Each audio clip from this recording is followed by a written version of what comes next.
ለምን እናቱን ሳታመልኩ ልጁን ታመልካላችሁ? እሺ የወለደችው ማርያም አይደለች? ራቢ አሁን ወደ ቶፒኩ ተመለሽና እሷን የሚፈጠራት እሱ ነው። ስለያዘው ስጋ ከሆነ ፈጥሮ ተዋሃደው። ያ ስጋው የተፈጠረ ነው። ቅድመ ተዋህዶ ስጋው የነበረ ወይንም ደግሞ አስቀድሞም የነበረ ስጋ አይደለም። ከማርያም ስጋና ደምን ነስቷል።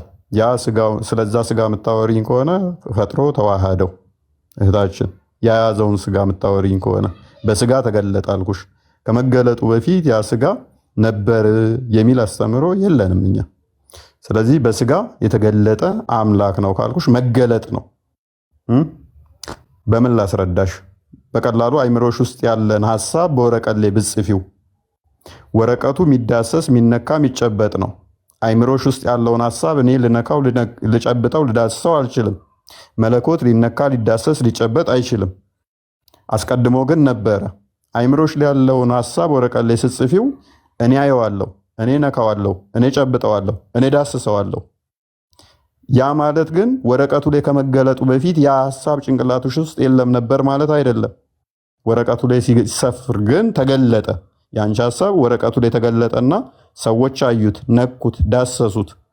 ስለዚህ መለኮት አስቀድሞ የሚነካ የሚዳሰስ የሚጨበጥ ስላልነበረ በስጋ ተገለጠ። ወንድም እኔ እሱን ሳይሆን እያልኩ ያለሁት ማለት ነው አላህ ጺም አልባ ነው ምናምን የሚለው ነገር ትክክል አይደለም። ላንብብልሽ። እሺ ላንብብልሽ። መጽሐፍ ይሄ አይደለም። ይሄን አንተ ራስህ አሳትመህ ነው እንደምን? እህቴ ተረጋጊ፣ ውሃ እየጠጣሽ። The messenger of God, may God bless him and grant him peace, said, I saw my Lord, look, I saw my Lord in the form of beardless young man. በምን አይነት መልኩ ይላል መልእክተኛ? Let me explain it. ምን ይላል ያለ መልእክተኛ? አላህን ጺም አልባ ሆኖ አየሁት። ጺም አልባ ወጣት ሆኖ አየሁት። with curly hair በምን አይነት ጸጉር? ፍሪዛም ጸጉር። ወጣት ነው፣ ጺም የለውም። የነብዩን ሱና ወይን አልተከተለም። ሱና ነው አይደል ጺም ማሳደግ በወንዶች። እህታችን ራቢ ነብዩ ማን ነው የፈጠረው? ነብያችን ማን የፈጠራቸው? ችግር የለውም ማንም ይፍጠረው። ወንድ ልጅ ጺም ማሳደጉ ሱና ነው፣ ይወደዳል፣ አይጠላማ። አላህ ግን ይኸውልሽ የነብዩን ሱና እንኳን አይከተልም። ጺም አልባ ነው ወይንም ወጥ ገና አልደረሰም ያንገ ነው ስለሚል ግን ገና እድገቱን አልጨረሰም። አላህ ያንግ ማን ማለት ምን ማለት ነው እህታችን? እግዚአብሔር መንፈስ ነው። ዮሐንስ ወንጌል ምዕራፍ 4 ቁጥር 24 ላይ እግዚአብሔር መንፈስ ነው ይላል። ስጋና ደም ያለው እንደዚህ ጾታ ያለው አይደለም። መንፈስ ማለት ኢየሱስ ምንድን ነው? ኢየሱስ ደግሞ በስጋ የተገለጠ አምላክ ነው። ኢየሱስ በስጋ የተገለጠ አምላክ ነው። እግዚአብሔር ይልሽኛ እግዚአብሔር ስንል ኢየሱስ ስንል ወይንም ደግሞ በስጋ የተገለጠ ነው። አስቀድሞ የነበረው መለኮት የኔንና ያንቺን የባሪያውን መልክ ይዞ በስጋ የተገለጠ እያልን እንጂ መለኮት አስቀድሞም በስጋ ነበረ ብለን አናምንም።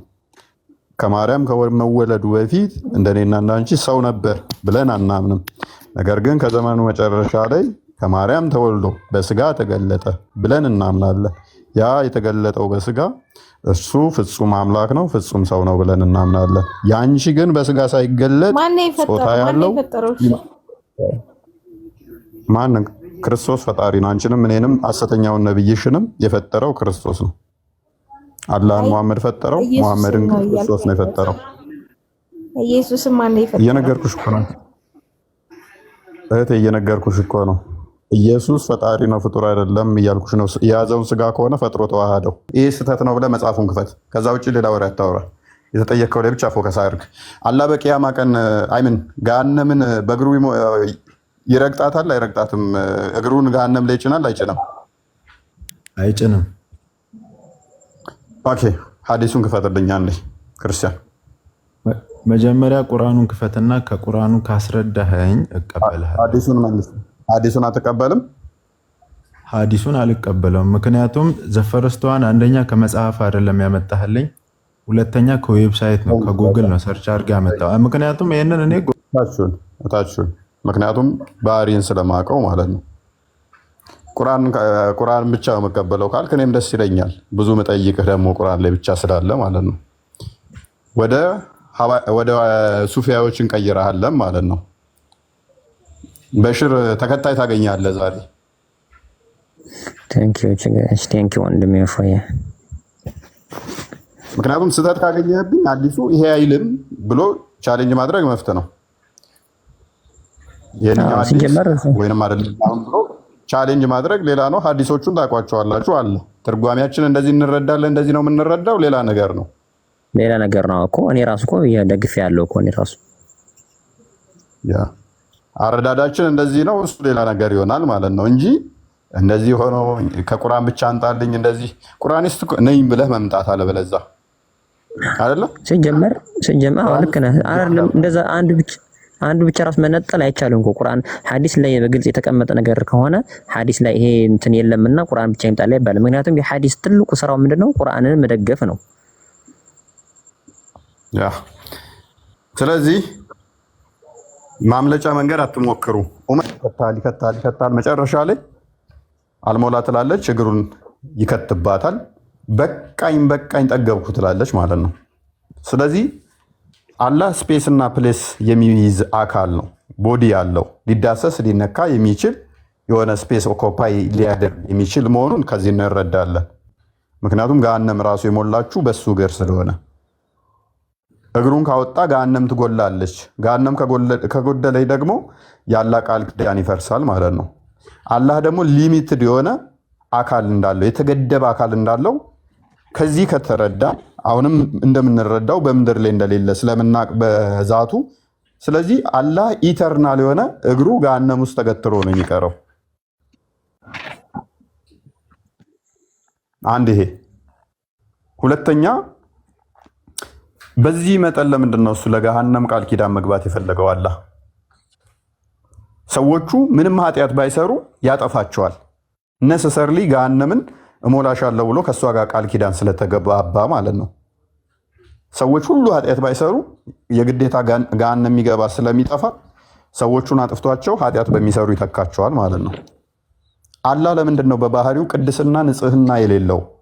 ለምን ሰዎች ኃጢአት ሰርተው ገሃነም እንዲገቡ ለገሃነም የዚህን ያህል ፕሪቪሌጅ ለምንድን ነው የሰጣት? ማለት ምን የምታደርግልን ነው ገሃነምን እንዲወደዳት? በእግሩ እግሩን ከቶ አልሞላ ስትለው የመጨረሻ በቃ እግሩን ከቶ እስኪሞላ ድረስ የተወዳጃት በፍቅር የወደዳት ለምንድን ነው? ሜቢ ብታስረዳኝ ደስ ይለኛል። ያ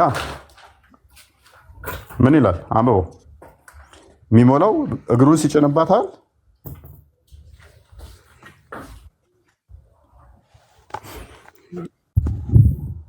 ምንም አልገባኝም። እግሩን ከቶ እኛም አልገባንም። እንትን እያወራን የነበረው እኮ ስለ እንትን ነው አይደለ? ስለ ገሃነም አሁን ደግሞ ስለ እግር ምንድን ነው? አላህ እግር እንዳለው አታውቅም?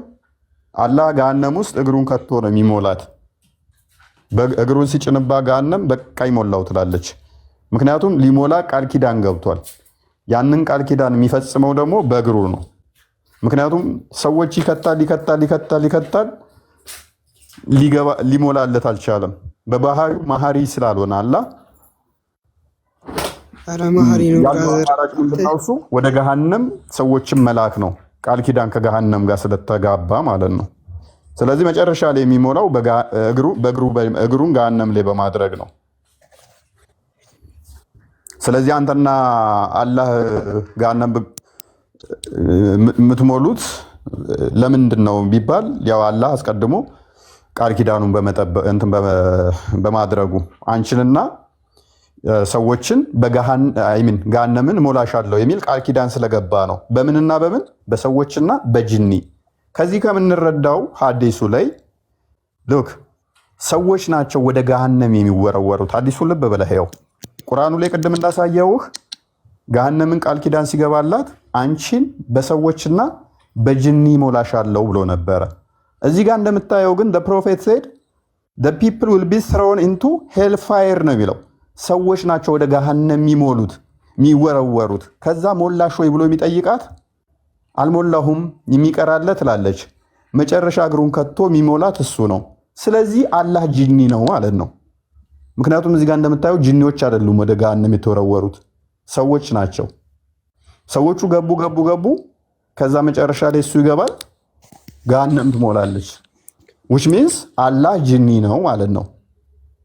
ገሃነም በጂኒና በሰው ስለምትሞላ ከሐዲሱ እንደምንረዳው ሰዎቹ ገቡ የሚቀር አለ አለች።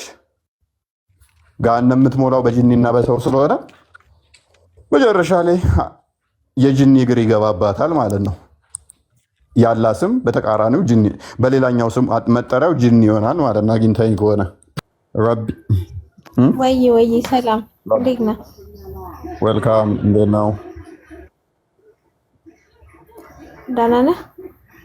እግዚአብሔር ይመስገን። እንኳን ደህና መጣሽ። እንኳን ደህና ቆየኝ። መልካም። ሙስሊም ነሽ? አዎ። መልካም። ለአላህ ሶሪ ለገሃነም አላህ ቃል ኪዳን ገብቶላታል አይደለ? አልገባኝም። አላህ ቃል ኪዳን ለገሃነም የገባላትን አታውቂውም?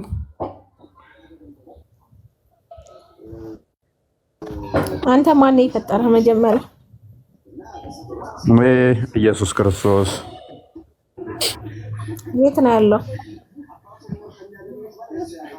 አንተ ጋር አለ፣ ስርሽ አለ። አንተ መጀመሪያ ስትወለድ ምንድን ነበርክ? እኔ ስወለድ ሰው ነበርኩኝ። ሰው ማለት ምንድን ነው?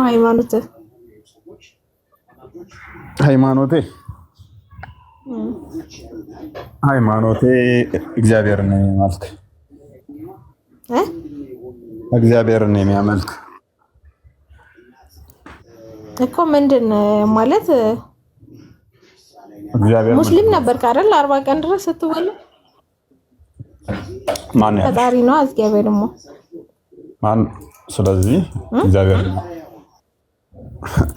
ሙስሊም እግዚአብሔር ነው እንደሚያመልኩት። አይ አላህ ነው። አላህ ማለት አላህ አንድ ነው። መሐመድ መልእክተኛ ነው። አላህ ነው እኛ የምናመልከው። ግን እኔማ አንድ ነኝ። ፈጣሪ ያው አላህና ለምሳሌ እኔማ አንድ ነኝ። እኔማ ሰው እያመለክ ነው ያለው ፈጣሪን አይደለም። ቆይ እኔም አንድ ነኝ። ስለዚህ መሐመድም ሰው ነው። አላህ የሚያልሹ ደግሞ ገሃነምን የሚሞላ ነው። ገሃነምን የሚሞላ አካል ደግሞ እንደኛ አስተምሮ አጋንንት ወይንም ሴጣን ነው። ስለዚህ ሴጣንን እያመለኩ ነው እያልሽኝ ነው እህታችን? ይቅርታ አድርጊልኝና አይሱን አይደለም። መጀመሪያ እግዚአብሔርን ፈጣሪህን አምልክ። ኢየሱስ ማለት ሰው ነው አይደለ? ለምን እንደሱን ታመልካለህ? እኛ ልሽው ክርስቶስ በስጋ የተገለጠ አምላክ ብለን ስለምናመልክ ችግር የለውም ለኛ። አንቺ ግን በያን አልተልቢስ የኢብኑ ተሚያ መጽሐፍ ነው ወያቢያንሽ ብዬ አስባለሁ 290 ፔጅ ላይ አላህ አይ አይደለም፣ ዋብያ አይደለም፣ ይቅርታ ሙስሊም ነሽ። በቃ የኢብኑ ተሚያ ተከታይ ነሽ። ኢብን አባስን ሳቢያሽ ነው። ምን ይላል ኢብን አባስ? አላህ ጺም አልባ ፍሪዛም ጸጉር ያለው ወጠጤ ነው ይለናል። አንበቢው እዚህ ጋር ወጣት ነው። ሶሪ ወጠጤ ነው ሰው ወጣት ነው። ያንግ ማን ማለት ወጣት ማለት ነው። የት ጋር ነው የሚለው? ይሄው አንበቢው። ለምን ትክክለኛ መጽሐፍ አታመጣ? እሱ አይደለም፣ ይሄ አይደለም። ያ አንበቢው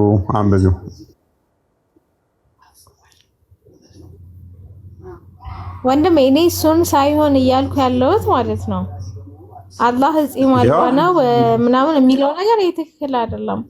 ላንብብልሽ። እሺ ላንብብልሽ። መጽሐፍ ይሄ አይደለም። ይሄን አንተ ራስህ አሳትመህ ነው እንደምን?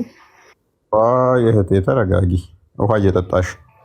The messenger of God, may God bless him and grant him peace, said, I saw my Lord, look, I saw my Lord in the form of beardless young man. በምን አይነት መልኩ ይላል መልእክተኛ? Let me explain it. ምን ይላል ያለ መልእክተኛ? አላህን ጺም አልባ ሆኖ አየሁት።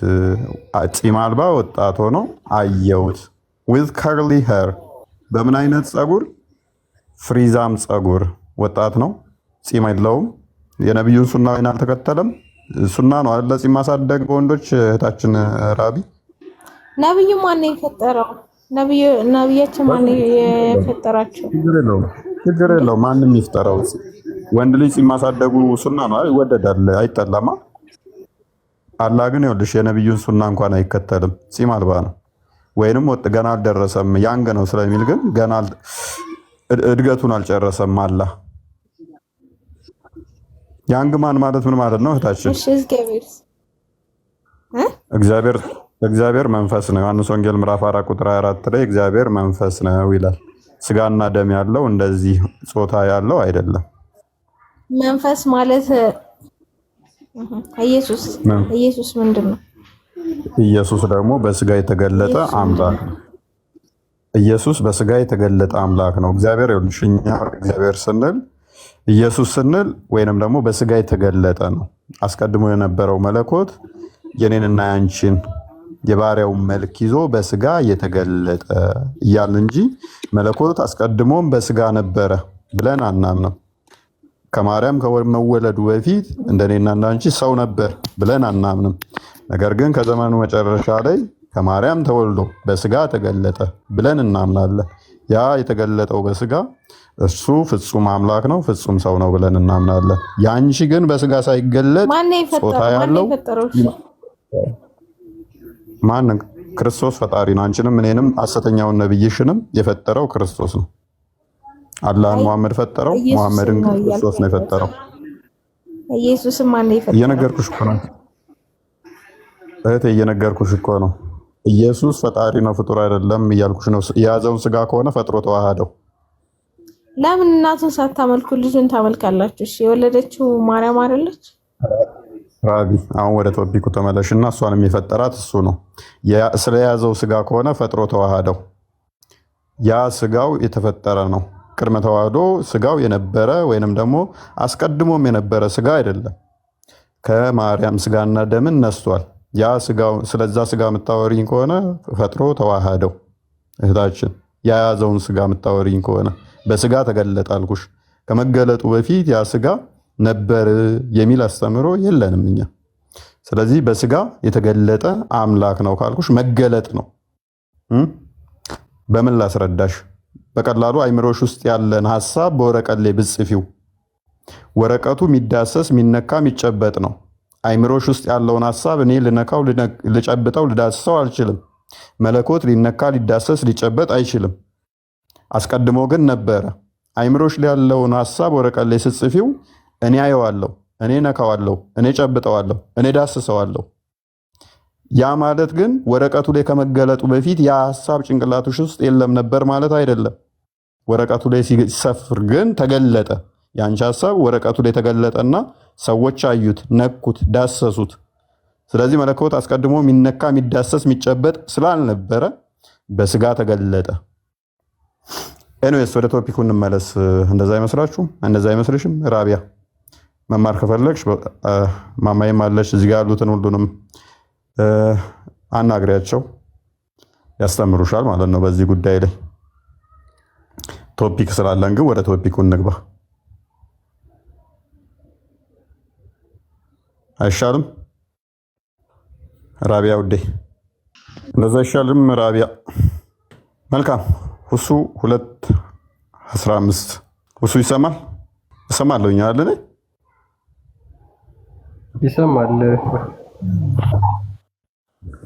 ኦኬ አውራ ሁሱ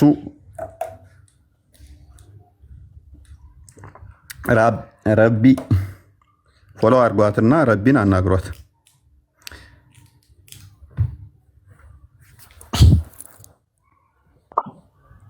ራቢ ጥያቄ ምናምን ካለሽ ቴሌግራም አድርጊና ማውራት እንችላለን። እሺ ሁሱ አካውንት ያለው ገብተሃል፣ አውራ።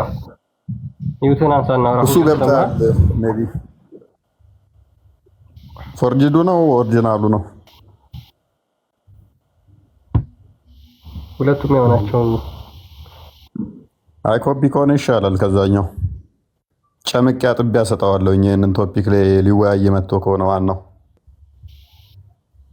ሁሱ 215 ሜቢ አላስወራሉኝ እኮ እንዳይል አንተ ሙድ እያያዘብን ኢንቫይት እየላኩልህ ነው። ተቀበል። ሄሎ ተቀበል። ማይካንሳ አውራ። በርታ በርታ ወንድማችን በርታ በርታ በርታ በርታ እንዳትረታ በርታ እንዳትረታ እንዳታስወርዱት ምናምን ይላሉ ሙስሊሞቹ። አሁን ዝም ብሎ ያለ ኧረ ተው አውራ እባክህ አውራ ተው አውራ ብያለሁ። አውራ ተው እሱ አውራ። ኧረ ተው አታስደንግጡ። ድምፅ ሲሰማ ፈርቶ ወጣ ትላለህ። ኤኒዌይስ እንመለስና ወደ ቶፒካችን። እሺ ቶፒካችን ላይ ስቲክ እናድርግና ወደ ቶፒካችን ስንመለስ አላህ ለገሃነም ቃል ኪዳን ገብቶላታል። አላህ ከገሃነም ጋር ምንድነው እሱ እንደዚህ ቃል ኪዳን ለመግባት በፍቅር ለመውደቅ ያስበው ለምንድን ነው? ለገሃነም ማለት ለምን እንደዚህ ሊያደርግ ቻለ? ገሃነምን መሙላት ለምን እንደዚህ ያስፈለገው? ከዛም ደግሞ አልሞላ ብላው ደግሞ እግሩን የሚከት ደረጃ እየደረሰው ስለምንድን ነው? ለምንድን ነው እዛ ደረጃ ድረስ አላህ መሄድ የፈለገው? ፕላስ ደግሞ አዲስ ፍጥረትን ገና የሚፈጥር ከሆነ ገና አላህ ፍጥረትን ፈጥሮ አልጨረሰም ማለት አንችልም ወይ? ገነትን ገና የሚሞላው ራሱ አዲስ ፍጥረትን ፈጥሮ ነው። የግዴታ ደግሞ ለቃል ኪዳን ስለገባላት ሰዎች ኃጢአት ካልሰሩ ከምድረ ገጽም ያጠፋቸው ከሆነ ሉክ እኛ አላህ በባህሪው መሐሪ አይደለም ብለን እንላለን። የአላህ ምህረት ደግሞ የተፈጠረ እንደሆነ አሳይተናል። ባለፈው ሳምንት የዛሬ 3 ቀን 4 ቀን ያህል የገባንበትን ቶፒክ ታስታውሳላችሁ። የአላህ በባህሪው ቁጡና ተናዳጅ እንደሆነ አሳይተናል። ምህረት እንደሌለው አሳይተናል። ያንን የሚያሳይ ደግሞ በባህሪው መሐሪ ያለመሆኑን የሚያሳየው ምንድን ነው? ለገሃነም ቃል ኪዳን ይገባላትና ሰዎች ኃጢአት ካልሰሩ ልክ ኃጢአት ማይሰሩ ከሆነ በባህሪው ቅድስና፣ ልዕልና፣ ንጽህና ስለሌለው እነኛን ያጠፋቸውና ንጹህ የሆኑትን ቅዱሳን የሆኑትን ያጠፋና ኃጢአት በሚሰሩ ይተካቸዋል። ምክንያቱም ነሰሰርሊ ኃጢአት ማይሰሩ ሁሉ ሰው ሁሉ ኃጢአት ማይሰራ ከሆነ ገሃነም ባዶ ትቀራለች ማለት ነው። ገሃነም ይገባ ይጠፋል። ስለዚህ ያለው አማራጭ አላህ ምንድን ነው? ምንም ኃጢአት ማይሰሩ ከሆነ ቃል ኪዳኑ እንዳይፈርስ አንቺን በሰዎችና በጅን ይሞላሻል ያለውን ቃል ኪዳን ለመጠበቅ ሲል እንዳለ ያጠፋቸዋል። ከዛ ኃጢአት በሚሰሩ ይተካቸዋል። በጣም አስቂኝ ማለት ነው።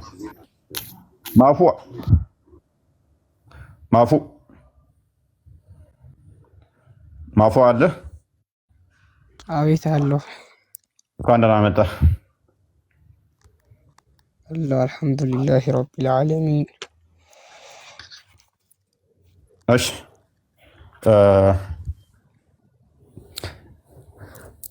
አላህ ለገሃነም ቃል ኪዳን ገብቶላታል አይደለ? አሁን እያነሳ የነበረው ሱረቱ ሳዒዳን ነው አይደል? አዎ ገብቶላታል።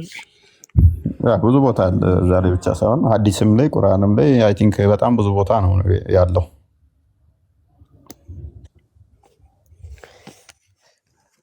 እስኪ ምንድን ነው የተረዳው? የሚገባው ከሃዲ ብቻ ነው። እሺ ከሃዲ ነው ብቻ ነው የሚል የለም።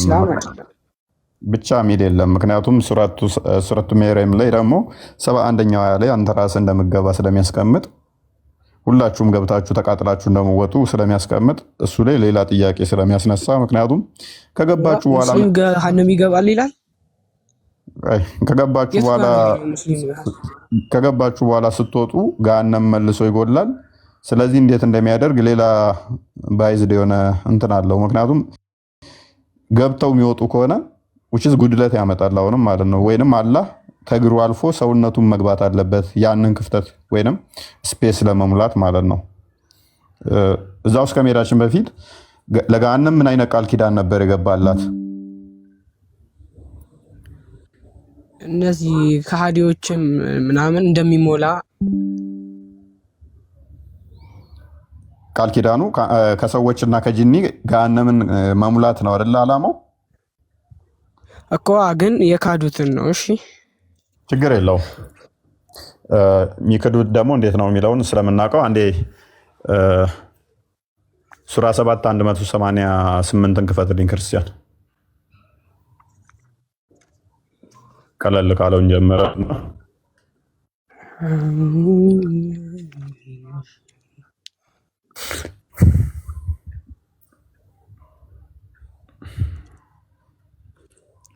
ሶሪ 178 ነው 88 ነው ያልኩህ 78 ማለት ነው ይቅርታ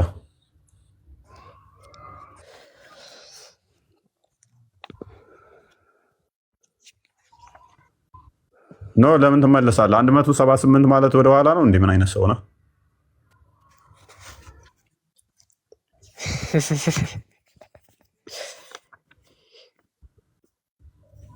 ረዋል ቀላችሁ እሺ አንብበው ለምን እንደሳቅ አልገባኝም አንብበውና ቀጥል 78ን 78ን ያ አላህ የሚያቀናው ሰው ቀን እርሱ ነው የሚያጠመውም ሰው እነዚያ ከሳሪዎች እነሱ ናቸው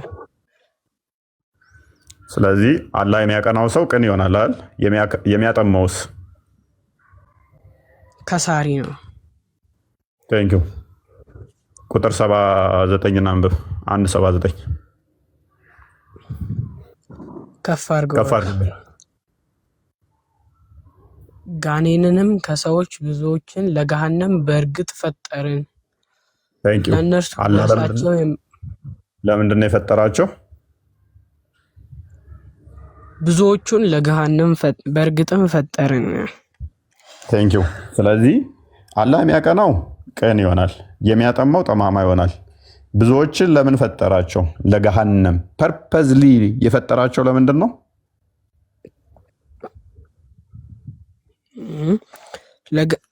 ፐርፐዝሊ ለዚህ ብቻ አይደለም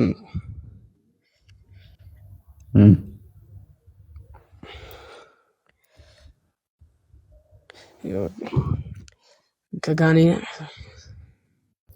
ወገን ደህና ናችሁ ፈጠርን ስንት ወራው ነው የፈጠሩትስ ባይዘይ ምክንያቱም ሉክ አንድ ያስመርልኝ ክርስቲያን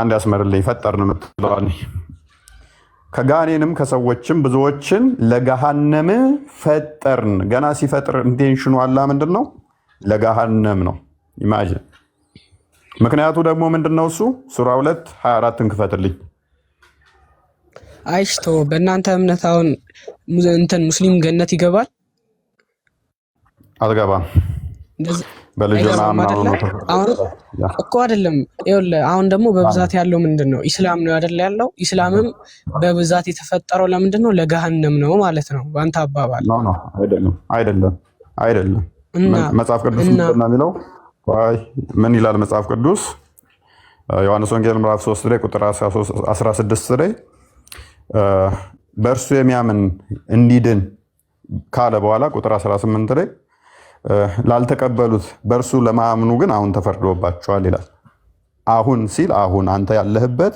የምትቀበል ከሆነ ትድናለህ አሁን አንተ ያለህበት ማትቀበል ከሆነ ይፈረድብሃል አላህ ግን ኢንቴንሽናሊ አሁን ሳይሆን ገና ያኔ ሲፈጥር ነው ሲፈጥር ያኔ ልዩነት አለው እንደዚህ ይልሃል እዚህ ጋር ያለው ባትሰሩትም ፈጽሞ አትሰሩትም ማለት ነው ልብ በል ባትሰሩትም ፈጽሞ አትሰሩትም ምን ማለት ነው ይሄን አማርኛ ፍታልኝ እስቲ ባትሰሩትም ፈጽሞ አትሰሩትም እና ማለት ምን ማለት ነው ባትሰሩ ፈጽሞ አትሰሩም እና ያችን መቀጣጠያዋ ሰዎችና ድንጋዮች ሆነችውን እሳት ተጠበቁ ለካሪዎች ተደግሳለች አለ ባትሰሩትም አለ እሺ ባትሰሩት ፈጽሞም አትሰሩትም እና አለ ሁለቱ የሚጋጩ ናቸው ወዳጄ ስለዚህ አንተ ምንም ማድረግ አትችልም ማለት ነው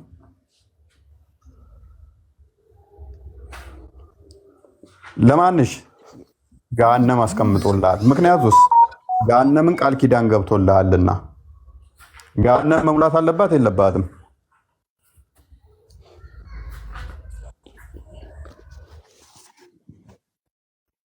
ምንም አልገባኝም። ገሃነም መሙላት አለባት የለባትም? ገሃነምን ቃል ገብቶላታል። ምን ሊያደርግ ነው ቃል የገባላት? ወደ ገሃነም ግባልኝ ክርስቲያን፣ ሐዲሱን አሁን ሊያወጣልኝ።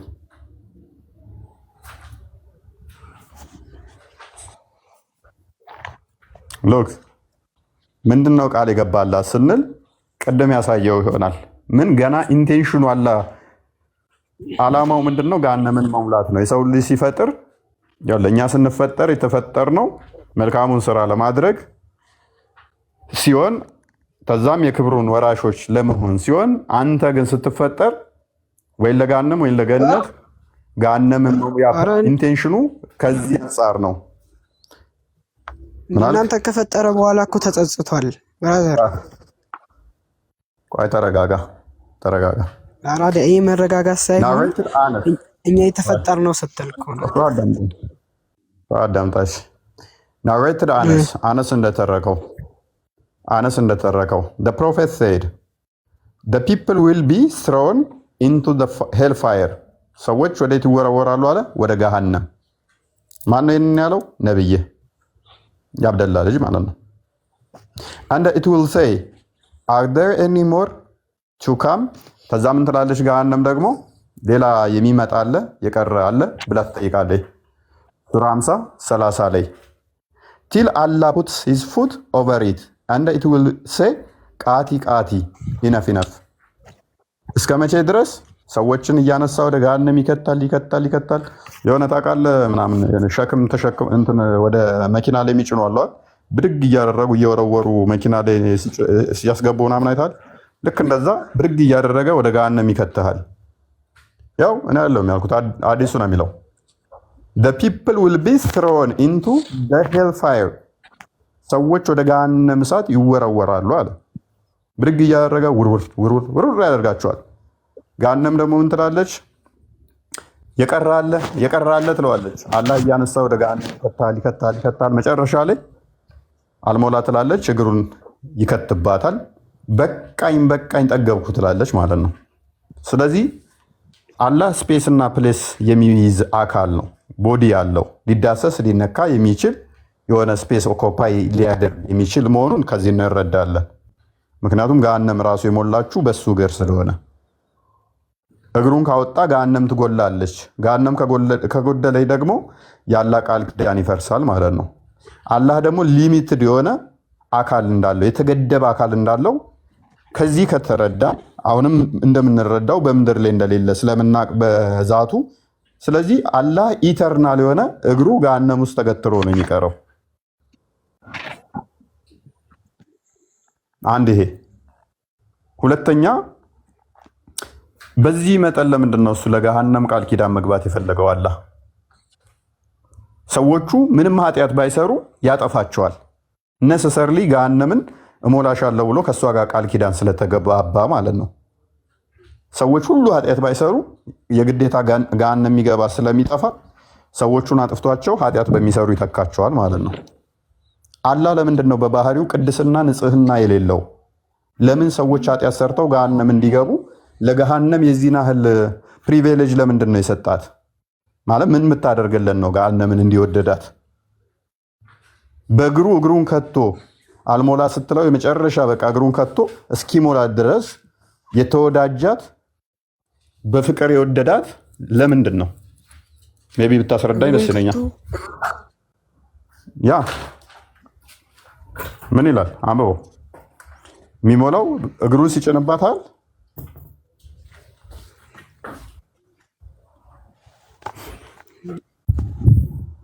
ምንም አልገባኝም። እግሩን ከቶ እኛም አልገባንም። እንትን እያወራን የነበረው እኮ ስለ እንትን ነው አይደለ? ስለ ገሃነም አሁን ደግሞ ስለ እግር ምንድን ነው?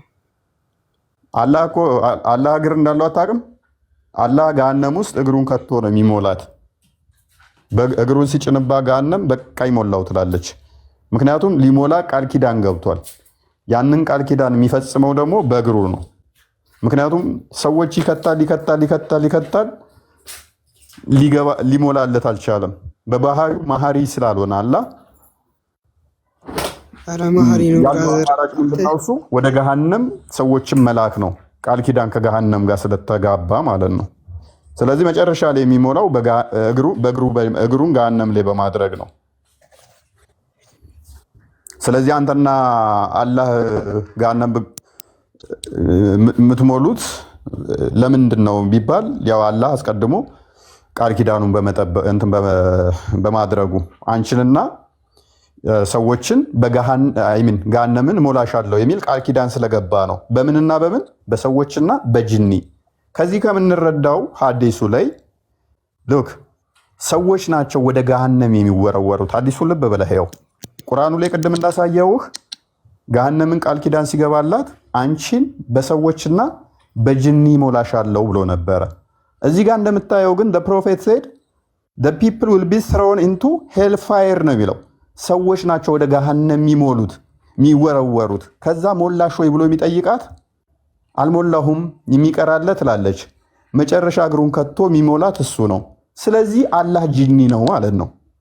ምክንያቱም እዚህ ጋር እንደምታየው ጂኒዎች አይደሉም ወደ ገሃነም የተወረወሩት ሰዎች ናቸው። ሰዎቹ ገቡ። ከዛ መጨረሻ ላይ እሱ ይገባል፣ ገሃነም ትሞላለች። which means አላህ ጂኒ ነው ማለት ነው። ገሃነም በጂኒና በሰው ስለምትሞላ ከሐዲሱ እንደምንረዳው ሰዎቹ ገቡ የሚቀራለ አለች። ገሃነም የምትሞላው በጂኒና በሰው ስለሆነ መጨረሻ ላይ የጂኒ እግር ይገባባታል ማለት ነው። ያላ ስም በተቃራኒው ጂኒ፣ በሌላኛው ስም መጠሪያው ጂኒ ይሆናል ማለት ነው። አግኝተኸኝ ከሆነ አቴ በእናትህ እየተሳደብክ እኮ ነው። ኖ አይደለም። መልስ እናሳየው። ትራንስሌት አድርገው ወደ አማርኛ።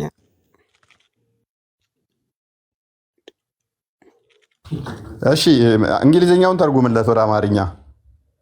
ሰዎችን ከጂኒና ከአጋንንት እንትኑን አሳየው። 179 አይ ቲንክ 179 ላይ ቆይ ቅድሚያ የኛው ሐዲሱን ተርጉምለት። ኖ ሐዲሱን ተርጉምለት ወደ አማርኛ። ሰው ነው ምናምን ይላል። እዚህ የራስህን አምላክ ሰው ተብሎ ተገለጸና የኛን አምላክ ሰው ነው ይላል። ቤቱ ጋር ነው ሰው። ችግር የለውም። ማፉ እነሱን ተዋቸው። እነሱ እንትን እያሉ ከሆነ ተዋቸው። ከኔ ጋር ብቻ ኧረ ሂድ። አንተ እኮ ያልተባለውን ነው የምታወራው። የት አለ እስኪ ሰው የሚለው ፒፕልስ ይላል እዚህ ጋር። ቆይ አንዴ አይ ቲንክ ትራንስሌተር አድርግልህ እስኪ። ትራንስሌት አድርጓ።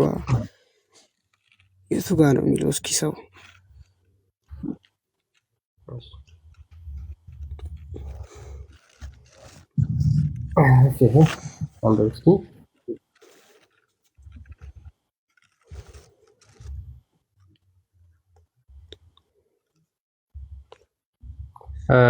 እሺ ነብዩ እንደዚህ ብለዋል። ሰዎች ወደ ገሃነም ይጣላሉ እና ከዚህ በኋላ ያው እንትና ተጨማሪ አለን ትላለች ጀሃነም። ይሄ ቁርአን አንቀጽ ላይ ያለ ምዕራፍ 50 ቁጥር 30 ማለት ነው። አላህም በእርሷ ላይ እግሩን በእሱ ላይ እስኪያደርግና ቃቲ ወይም ደግሞ በቃ እስኪል ድረስ ለማለት ሰዎቹ ስለዚህ ገቡትና ማናቸው ሰዎች አላህ እግሩን እስኪያስገባ ድረስ አርዚቀኒ ሞት ተጨማሪ ሰዎች ያለች ትጠይቃለች። ማፉዬ አንዴ ሱራ 32 13ን ክፈትልኝ። ማፉ ግልጽ እንዲሆንልህ ገሃነም የምትሞላው በሰዎችና በጂኒ ነው አይደለም?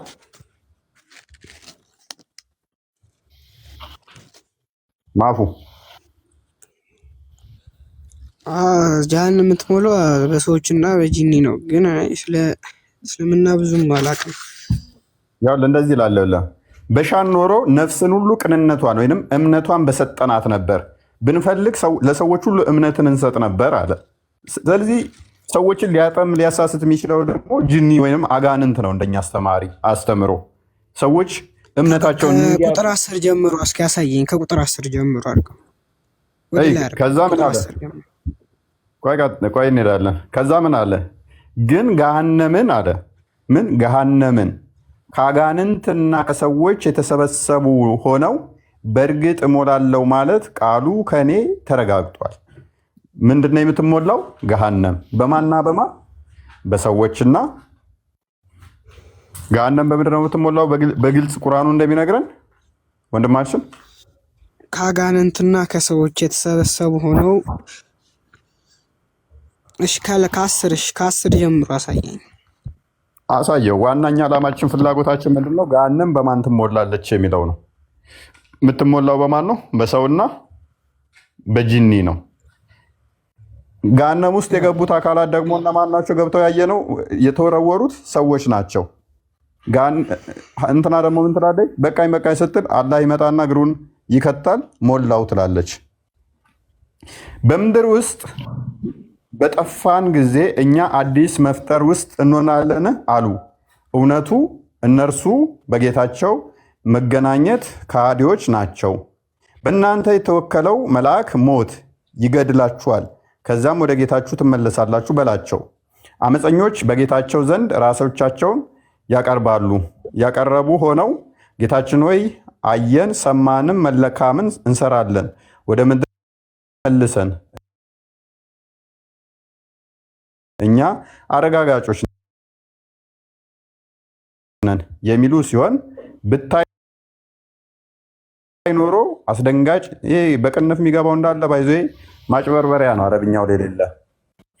በሻንም ኖሮ ነፍስን ሁሉ ቅንነቷን ወይንም እምነቷን በሰጠናት ነበር። ግን ገሃነምን ከአጋንንትና ከሰዎች የተሰበሰቡ ሆነው በእርግጥ እሞላለሁ ማለት ቃሉ ከኔ ተረጋግጧል። ስለዚህ ከሰዎችና ከአጋንንት ገሃነምን እሞላለሁ ብሎ አላህ ቃል ገብቷል እያለኝ ነው። እሺ አላህ ከሆነ ተናጋሪው። ቅድም ስናይ ሐዲሱን ደግሞ አንዴ ክፈትለት። ሐዲሱ ደግሞ ምን ይለናል? ሰዎች ወደ ገሃነም ተወረወሩና ገሃነም ምን ትላለች? የቀራለ አለች። ከዛ አላህ መጣና ኧረ አለሁኝ እኔ ብሎ እግሩን ከተተላት። እግሩን ሲያስገባ ሲጭንባት በቃኝ አለች። ልብ በል፣ ከሰዎችና ከጅኒ ሞላለው ነው እንጂ ያለው በእኔ እግር ሞላለው አላለም። በእኔ እግር ሞላለው ባላለበት ላይ በሱ እግር ሚሞላት ከሆነ ስለዚህ አላህ ሰዎች አስቀድሞ ከቶ ከዛ በሱ እግር ከሞላት አላህ ጅኒ ነው ማለት ነው።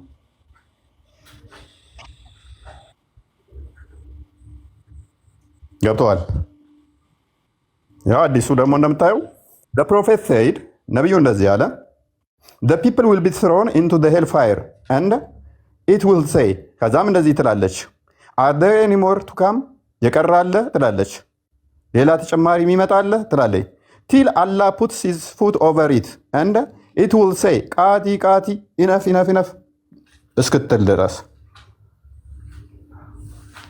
አቶ ክርስቲያን ግልጽኛ አይደለ? ወጣ ልጁ። ኧረ ይሄ ነገር ጨነቀኝ ብሎ ወጣ። ኧረ በጣም ግልጽ ነው። አይ ቲንክ በደንብ ተረድቶታል፣ ገብቶታል። ያው ተምሯል ብዬ አስባለሁ። እንግዲህ ማሩፍ ያስብበት። ሄደ ወደ አባቱ ሄደ ብሏል እንትኑ።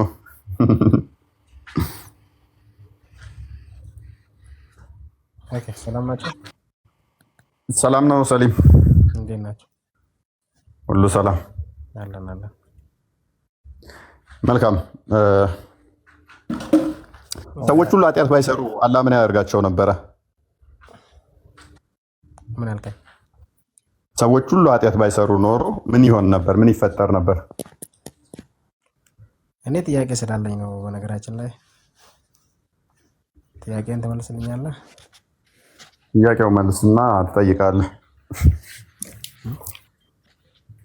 ሄደ ወደ አባቱ።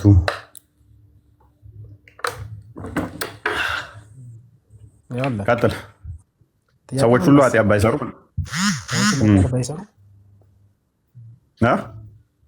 ሰዎች ሁሉ ኃጢአት ባይሰሩ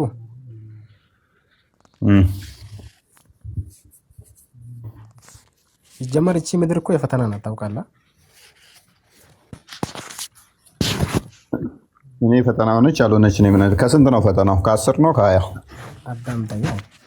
የፈተና ነው ፈልገው የፈተና ናት ስልህ ለምን መሰለህ? አንተ እዚህ ጋር ገነትና ገነትና ገነትና ጀሃነብን በአንተ የምልኮ ማለት ምሳሌ አንተ ባብል ያነ ድምፅ አለ የሚረብሽ ኢድሪስ አለ የሚታርገው ኢድሪስ ሚዩት አድርግ እባክህ ኢድሪስ በኑሪ ቱርኪ ሆነበት ኢድሪስ እባክህን ሚዩት አድርገለት ኔትወርክ ያስቸግራል እባክህ ሚዩት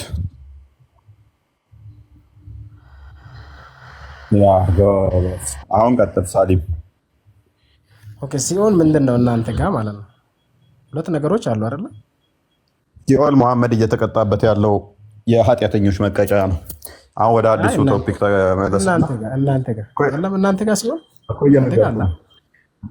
መሐመድ ያለበት ቤት ነው ሲኦል ማለት ለኛ አዳምጠኛ ሲኦል እናንተ ጋር አለ አይደል አዎ መሐመድ ያለበት ቦታውን ሲኦል ይባላል ሲኦል እናንተ ጋር ለምንድን ነው አሁን ሲኦል የሚባለው ነገር እነማን ናቸው የሚገቡበት እናንተ ጋር በእናንተ ያስተምሮ ማለት ነው ነገርኩ እኮ መለስኩልህ ወደ ቶፒኩ ተመለስ ኖ በእናንተ ያስተምሮ ሲኦል ማን ነው የሚገባበት ነው እሺ በእኛ ነገርከኝ ችግር የለውም አይደል ግን በእናንተ እሺ ሲኦል ለምንድን ነው ተፈጠረችው እናንተ ጋር ሲኦል የሚለው ነገር በመጀመሪያ ደረጃ ሲኦል ተፈጠረች አልተፈጠረ የሚባል የለም የመቀጫ ቦታ ነች ለማን ነው ያን ደግሞ እንደ መሐመድ አይነቱ እንደ ነብይ አይነቱና ተከታዮቻቸው ሐሰተኛ ነቢያትም ያሉበት የሚቀመጡበት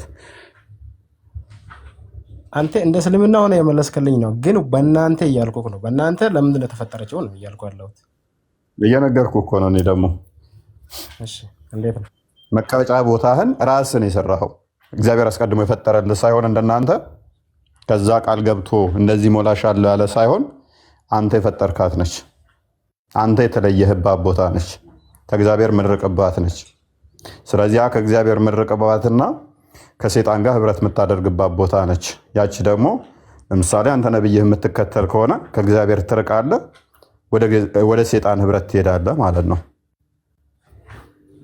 ኦኬ ወደ እግዚአብሔር ከእግዚአብሔር ርቀህ ወደ ሰይጣን ህብረት ስታደርግ ያ የተመቸ ቦታ ላንተ ከሆነ ምርጫው ያንተ ይሆናል ማለት ነው ሰይጣን ሜቢ ኳስ ሊያጫውትህ ይችላል ወይ ደግሞ በጋነም ውስጥ ምን እንዳለ ግን የሰይጣንን ጨዋታ ትጫወታለህ ማለት ነው ስለዚህ አንተ እግዚአብሔርን ትታ ወደ በሰይጣን መንገድ የምትሄድ ከሆነ ያው የምትገባበት ሲሆን ያው የተፈጠረው ላንተ ነው እስከ ማለት ድረስ ነው አይደል የእናንተ ግን እንደዛ አይደለም የእናንተ አይደለም እኔ ጠይቆኝ እንጨርስና ችግር የለውም እናወራለን እኮ ሰፊ ሰዓት አለን አይደል እሺ ቀጥል ሲኦል አለ ወይ አሁን እናንተ ሲኦል አለ የሚለው አለ የተፈጠረው ያው ሰይጣንን መንገድ የምትከተል እግዚአብሔርን መንገድ ትተህ ወደዛ የምትሄድ ከሆነ አዎ አለ አልከኝ ልክ ነህ እሺ ሁለት ነገሮች አሉ መቼም ያው ገነትና ሲኦል አይደል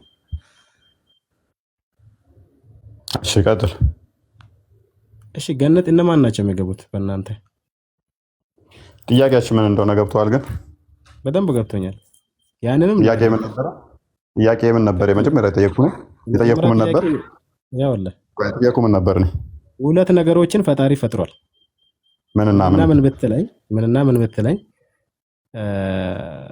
ጀሃነምና ጀነትን ምክንያቱም ያው መልካም የሰሩ ሰዎች ወደዛ መልካም አልሰሩ ደግሞ ኃጢአተኛ እንደዚህ ብዙ አይነት እንትን የሚሉ ሰዎች ደግሞ ወደ ቅጣት ወደ እሳት የሚወርዱበትን ሰርተዋል ልክ ነው ይሄ ነበር አንተ ጥያቄ ከጅምርት አልነበረም ልክ አይደለም ይሄን እንደዚህ አይደለም የጠየኩህ ነኝ ሰዎች ሁሉ ኃጢአት ባይሰሩ ምንድነው የሚሆኑት ነው ጥያቄ ነኝ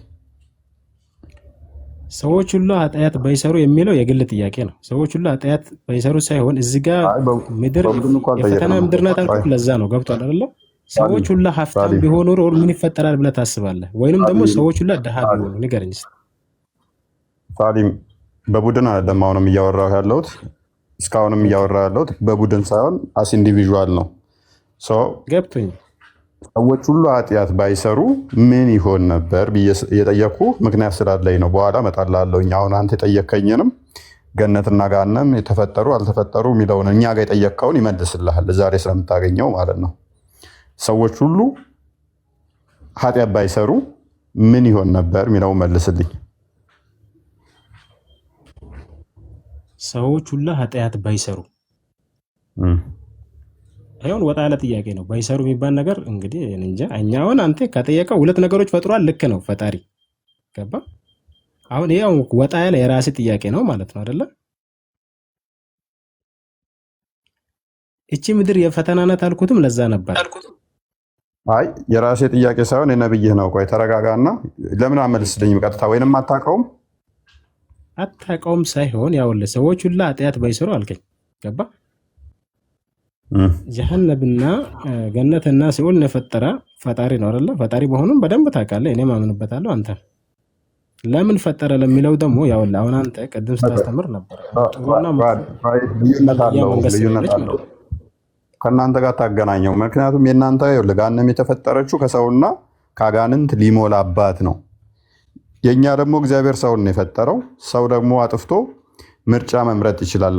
አንተ ጋር መኖር አልችልም ወደ ሴጣን ነው መሄደው ብሎ መሄድ ይችላል። የሚሄድበትን ነው የሚለየው። በአዳምጥ እኔ ጠየቅኩ ግን ምን ነበረ? ሰው ሁሉ ኃጢአት ባይሰራ ምን ያደርግ ነበር ላልኩ እኔም ብትጠይቀኝ ህብረቱ ከእግዚአብሔር ጋር ብቻ ይሆን ነበር ብዬ ቀጥላለሁኝ። አንተ ግን እንደዛ ማለት ያልቻልክበት አልገባኝም። ሰው ሁሉ ኃጢአት ባይሰራ ወንጀል ባይሰራ ህብረቱ ከማን ጋር ነው የሚሆነው? ወይንም ምን ይሆን ነበር ብዬ ነው የጠየቅኩ። ልክ ነህ። ያውልህ አንተ አሁን ያሰብከው አስተሳሰብ ገብቶኛል እኮ ለእኔ ስለገባኝም ነው። አሁን ምሳሌ ምድር የፈተና ናት አልኩህ ለዛ ነበረ። ጥሩ የሰሩች እንደ ጥሩ ናቸው ወደ ጀነት ይገባሉ። መጥፎ የሰሩት ደግሞ እንደዛውም ማለት ነው። አንተ ሰዎችን ብቻ ነው ፈጠረው ፈጣሪ እግዚአብሔር እያልከኝ ነው። ሰይጣንም ፈጥሯል እግዚአብሔር። እኔ ስለ ሰይጣን ምን አገባኝ? እኔ ስለ ሰው እያወራሁ ነው። ሰዎች ሁሉ ኃጢአት አልሰሩም። እሺ መጥፎ የሰሩት ሰው ብቻ ፈጠረ እያልከኝ ነው። እኔ መጥፎ የሰሩትም እሺ ወደ ገሃነም ይገባሉ አልከኝ። ጥሩ የሰሩት ደግሞ ገነት አልከኝ። ምንም መጥፎ የሰሩ ባይኖሩስ ብዬ ጠየቅኩ። አሁን እዚህ ጋር አንድ ነገር ልንገሪ። ሁሉ ሀብታም ቢሆን ኖሮ እዚህ ምድር ላይ ምን ይፈጠር ነበር ብለህ ታስባለህ? ሐዲስን ስለማታውቅ ነው ይሄ ሁሉ ያወራኸው። ሐዲስን አንብብ በቃ። የነብይን ሐዲስ አንብብ። ስለማታውቅ ሳይሆን አንብብ በቃ። አንብበው ሐዲሱን። ነብይህ ይመልስልሃል። ሰዎች ሁሉ ኃጢአት ባይሰሩ ምን እንደሚደረግ ሐዲስህ ይመልስልህ። አይሻልም? እኔ እናንተ ከምንጨቃጨቅ ፈተና ናት አልኩህም ለዛ ነበር። ለምን አልከኝ ብለህ አልጠየቀኝም። እቺ ምድር የፈተና ናት አልኩህ ለምንድን ነው ታውቃለህ? ሐዲሱን አንብብ። እግዚአብሔር ሰውን ብቻ ፈጠረ አልከኝ። ሰይጣንንም እግዚአብሔር ፈጥሯል መጽሐፍ ቅዱስ ላይ ማለት ነው። ግን አንተ ሰውን ብቻ እያልከኝ ነው። ፕሊዝ የነብይህን ንግግር አዳምጥ። ነብይህ ያለውን አንብብ። እኔ ላትጩኸ ነብይ ያለው ነገር ስላለ እኔ ጠየቅኩትን ነብይ ምን ላይ ሰጥቶ ያለውን እንግዲህ አሁን አስረዳኝ ነው። አንተ ያለውን አስረዳኝ። ቅድም ምን እያልክ ነበረ? ፈጣሪ እግሩን አምጥቶ ሲያቆም ከዛ በኋላ እግሩን ሲከት አልክ። ፕሊዝ ተረጋጋ። ቆይ ቀደም ምን ብሎናል ከሰማችሁት? እንደዚህ አይነት ጥያቄ አይጠየቅም። ይሄ የሰዎች እይታ ነው። እንደ ግለሰብ አትጠይቀኝ ምናምን ነገር እያለ ነበረ። የቡድንና የግለሰብ ጥያቄ የሚባል ነገር የለም። ጥያቄ ከሆነ ጥያቄ ነው፣ ትመልሳለህ። ማለት የግለሰብ የቡድን ምናምን የሚባል የለም። ሰው ነብይ ግን ምን ብሏል?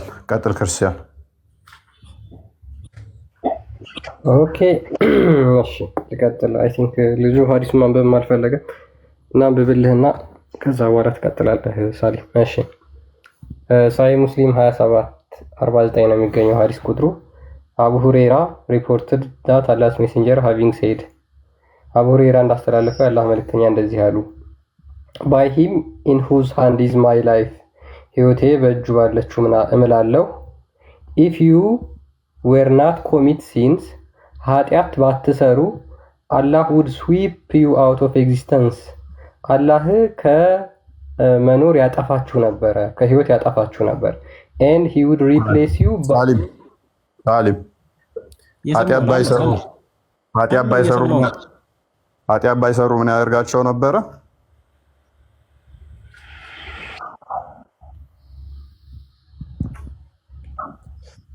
ሰዎች ሁሉ ኃጢአት ባይሰሩ ምን ያደርጋቸው ነበረ? አንብበው ጨረሰው አለውኝ እኔ እኮ የነገረህን መልስልኛ። ምን ብሎ ነገረህ? ኃጢአት ባይሰሩ ምን ያደርጋቸዋል አለ?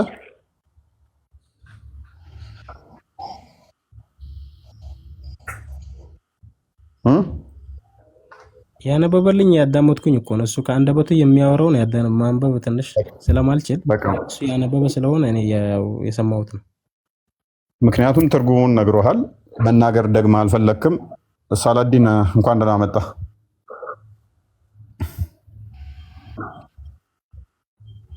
ሳላዲን ክርስቲያን አይ አድክም ሆነ እኮ ምክንያቱም እየተነበበል ደግመ መናገር ራሱ የምታፈር ከሆነ ምክንያቱም ስለምንጨርስና ችግር የለም ወደ እሱም ትሄዳለህ። ሰዓት ለምን ገላለሁ? ምን እንዳለ እንኳን እኮ እየነገርከኝ እኮ አይደለም፣ ምንም እየሰማህ አይደለም። ወይንም ደግሞ ማንበብ ስለማልችል ነው። ማንበብ አይደለም ትርጉሙን ነገረህ ምንድን ነው ያለህ ብዬ ስልህ የለህም እኮ ሰው ጊዜ እየገደልን ነው ከአንተ ጋር እኮ የሚሆን አይደለም። ማንበብ ስለምንችል እኔ ያው ያነበበልኝ ነበረ በመሀል አስቆምከው አንተ። ለምን አልጨርስልኝ? እኔ ማወቅ ስለፈለግኩ ነው። አረብኛ አለማወቅ ኃጢአት አይደለም አይደል? እናንተ ጋር እሺ፣ አረብኛም አትችልም፣ እንግሊዝኛ ልትተረጉም እንግሊዝኛው ነው።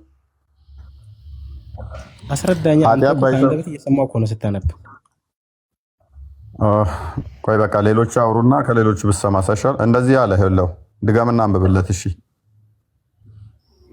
እሺ፣ ሙሐመድ ነው የተናገረው። ሙሐመድ ምን አለ መሰለህ? ነፍሴ በእጁ ባለችው እምላለሁ ኃጢአት ባትሰሩ አላህ ከህልውና ከምድረ ገጽ ያጠፋችሁ ነበር፣ ከዛ በኋላ ኃጢአት በሚሰሩ ሰዎች ተካችሁ ነበር አለ። ወደ አማርኛ ቀይረው እስኪ፣ ወደ አማርኛ ቀይረው። ኦኬ እሺ፣ ጉግል ትራንስሌት አድርግለት አንዴ። አንብብ ሳሊም፣ አሁን አንብብ፣ በደንብ ይታያል። የታየኛል። አንብብልኝ አንተ። አንብብ ይታያል። በእናትህ በጣም እየፎገረ ነው ልጅ። ኧረ ተው አትፎገር። መፎገር አለም በእውነት ወይ አይችልም። አማርኛ አንብብ። ምን ችግር አለ? ክርስቲያን ብታነበው ምን ችግር አለው? ምንም ችግር የለውም። አንተ ግን እያየኸው ነው፣ አውቀህ ነው ወይ? አልችልም ብለህ ተናገር። እንደዚህ አይነት ነገር የለም እኮ እውቀት ፈላጊ ነን እኮ ሁላችንም አይደለ? አውቄ ለምን ማሾፍ የሚባል ነገር የለም አባቴ። ኦኬ እሺ። አቡ ሁሬራ እንደዘገበው የአላህ መልእክተኛ ሶአወ እንዲህ ብለዋል፣ ሕይወቴ በእጁ በሆነው በእርሱ እምላለሁ ኃጢአትን ባትሰሩ ኖሮ አላህ ከህሉና ያጠፋችኋል።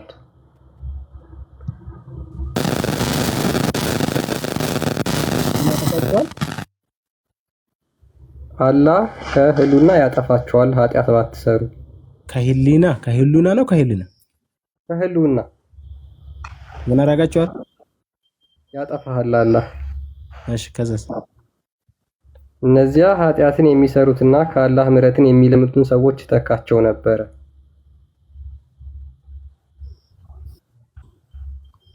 ስለዚህ አላህ ኃጢአት ከህሊና ከምንድን ነው የሚለው? ከህሊና ነው ከህሊና ምንድን ነው? አልገባኝም። ማለት አበናት ይኸውልህ ህልውና እያለ ኤግዚስተንስ ህልውና አይገባው። ሊያብራራ እኮ ይሞክራል። ደግሞ ህሊናና ህልውናን መለየት ሳይትችል ማለት ነው። እኔ ማለት እንዴት ነው መግባባ የምንችለው ወዳጄ? አለማወቅ ኃጢአት አይደለም። ያው አለማወቅ ኃጢአት አይደለም። አስረድተንህም እኮ ልትከራከረን ትሞክራለህ። አይደለም አለማወቅ ኃጢአት አይደለም። እሺ ልቀይርልሽ ካላወቅሁ በቃ የእኛውን አዲስ ከህልውና ነው የሚለው ከህልውና ልቀይርለት። አንድ ቻንስ ልስጥ። በቃ ሳሊ አለ ወኪለ። ቆይ እንቀጥላለን ከአንቺ ጋር አንድ እድል እንስጠውና ገሃነም የሚሞላው ባላህ እግር ነው ወይንስ አይደለም? ማለት አላህ ለገሃነም ቃል ኪዳን ገብቶላታል አይደል? ሊሞላት። እሺ። እና መጨረሻ ላይ ገሃነም የምሞላው በማን ነው? መጨረሻ ላይ ደግሞ ምንድን ነው የሚለው ነው የምትሞላው በማን ነው ሳይሆን ያጣመሙ ማንበብ ሳይሆን ምን እንደሚል ታውቃለህ? እንድትረጋጋ ነው። ገባህ አይደለ? አንተ ግን አስጨንቋት ነበር። አዳምጠኝ። ኦኬ ምን ብላ ማለት የፈጠራትም እሱ ነው አይደለ? አንደበታችን እኮ እኛ ያውልህ አሁን አንዴ ክፈትልኝ አዲሱን ክርስቲያን። ያውልህ መጀመሪያ ጨርሰኝ ያወራው አይደል?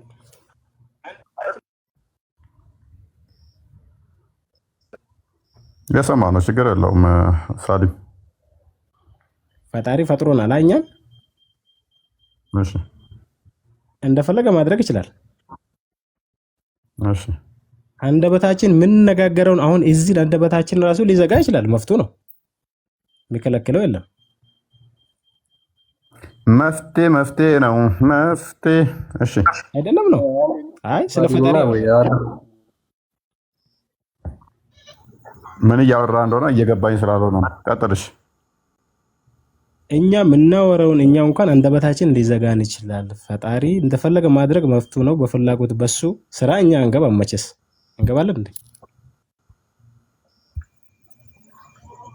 እኔ አራባና ቆቦን እኮ ወንድሜ ይኸውልህ፣ እኔ እያልኩ ያለሁት አላህ ገሃነም አንድ የሱራ 32:13 አሳየኝ። አማርኛ እያወራን እኮ እየተግባባን አይደለም ወንድሜ። ቢያንስ ጥያቄውን መስማትና በስርዓት ጥያቄውን ማወቅ 50% አለ ይረዳል። ዑመር ያ ቢያንስ ጥያቄውን ተረዳ። ግን ገሃነምን ከአጋንንትና ከሰዎች የተሰበሰበ ሆኖ በእርግጥ እሞላለው ማለት ቃሉ ከኔ ተረጋግጧል ይላል። ገሃነም የሚሞሉት በማንና በማን ነው ወንድማችን ሳሊም? ከሰዎችና ከሸይጣን ማለት በሰዎችና በሸይጣን ወይንም ከአጋንንት። ኦኬ በአጋንንትና በሰዎች ገነት ትሞላል። አይምን ገሃነም ትሞላል። መልካም ቴንኪው። ሐዲሱ ላይ ይግባልኝ። አሁን ክርስቲያን ልብ በል እንዳዘነጋ። ገሃነም ትሞላለች የተባለችው በማን ነው? በሰዎችና በአጋንንት ነው። ሐዲሱ ላይ ስንገባ ደግሞ ሐዲሱን አንብብለት ክርስቲያን። እሺ አዳምጥ። እሺ ሳሊም በደንብ አዳምጥ። ጥያቄውን መረዳት የመልሱ ግማሽ አካል ነው ይባላል። እፎይ እንዳለና ናሬትድ አናስ እንደተረከው the prophet said ነብዩ እንደዚህ ያሉ the people will be thrown into hellfire ሰዎች ወደ ጀሃነም እሳት ይወረወራሉ and it will say ጀሃነምም are there any more to come ሌላ የሚጨመር ሰው አለን ብላ ትጠይቃለች till Allah put his foot over it አላህ እግሩን ጀሃነም ውስጥ እስኪከት ድረስ and it will say ከዛ በኋላ ጀሃነም ቃቲ ኦር ኢነፍ በቃ እስከምትል ድረስ አላህ እግሩን ጀሃነም ውስጥ ይከታል፣ ሰዎችን ይጠቀጥቃል። ይጠቀጥቃል። አሁን ሐሳብ ነው ይሁን፣ እሺ ችግር የለውም። እንድትረጋጋ ማለት ነው። የፈጠራትም እሱ ስለሆነ አሁን እሺ እንትን አድርግልኝ፣ በአማርኛ አድርግልኝ። ኧረ በቅዱስ ሚካኤል አሁን ደግሞ አማርኛ ስታደርግለት እኮ አንተው አንብብ ይልሃል። አድርግለት። ይመችህ አቦ ሳሊም።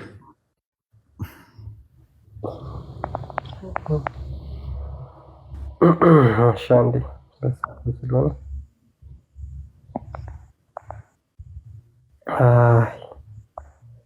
እግዚአብሔር ስራህን ይስጥ ሳሊም። አብሮ ይስጠን። በሰራነው ስራ እኮ የምናገኘው ለሁላችንም አብሮ ይስጠን። ምንም ልትረዳን አልቻልክም። ሐዲሱንም ልትረዳ አልቻልክም። አላህንም ልትረዳ አልቻልክም። እሺ እኛ ለአንተ ማናረገው ነገር የለም። አንብብ እዚህ ጋር ምን አለ? አናስ እንደተረከው ነብዩ እንደዚህ ብለዋል፣ ሰዎች ወደ ገሃነም እሳት ይጣላሉ። እናም ከዚያም በኋላ ተጨማሪ ያለን ትላለች። አላህም በእርሱ ላይ እግሩን እስኪያደርግና በቃ እስክትል ድረስ ማለት ነው። አሁንስ ገባ? ገብቶኛል፣ በደንብ ገብቶኛል። ምንድነው እሱ የሚለው? ሰዎች ወደ ገሃነም ይጣላሉ፣ ከዛ የሚቀር አለ ብላ ትላለች። አላህ እግሩን እስከሚጭንባት ድረስ አለ እስከሚጭንባት። ትክክል ነው። ስለዚህ ቁርአኑ ደግሞ ምንድነው እሱ አስረስ ነው እያሉ ነው። ማነው አስረስ? ኡስታዝ አስረስ ነው የሚል ኮመንት አለው። ኤኒዌይስ ገሃነም የምትሞላው በሰውና በአጋንንት ነው ከተባለ በሰውና በአጋንንት ሆነ የምትሞላው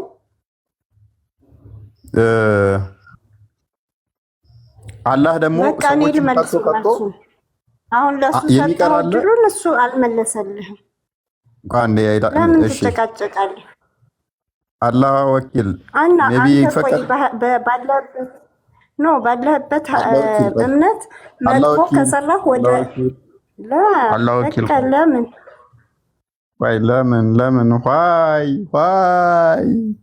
ለምን መጥፎ ከሰራን ብቻ ሳይሆን አላህ ወኪል አንተ ልጠይቅህ በቃ ለምን ሰውን እንደዚህ እንትን ትላለህ?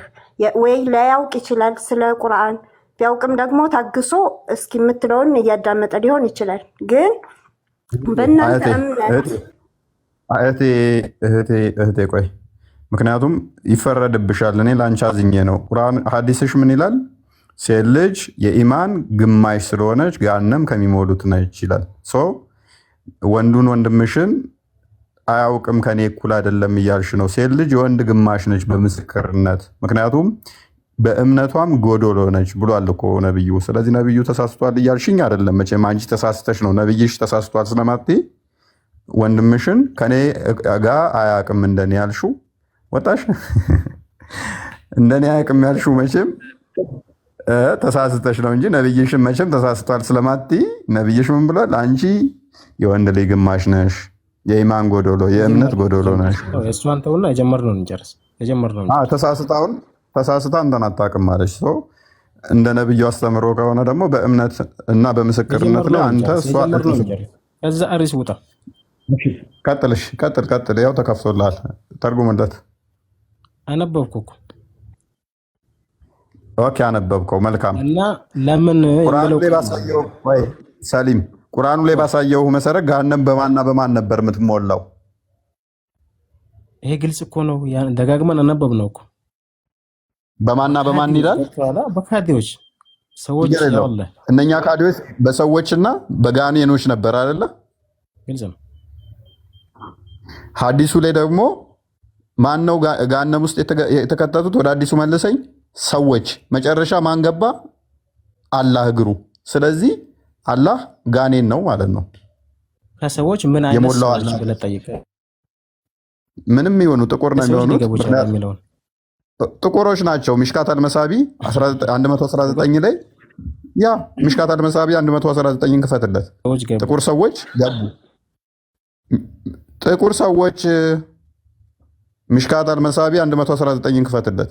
ምን አይነት ሰዎች መልክ ነው የጠየቀኛል? 119ን ጥቁሮች ናቸው። ስለዚህ ገሃነምን የገቡት ጥቁር ሰዎችና አላህ ይሆናሉ ማለት ነው።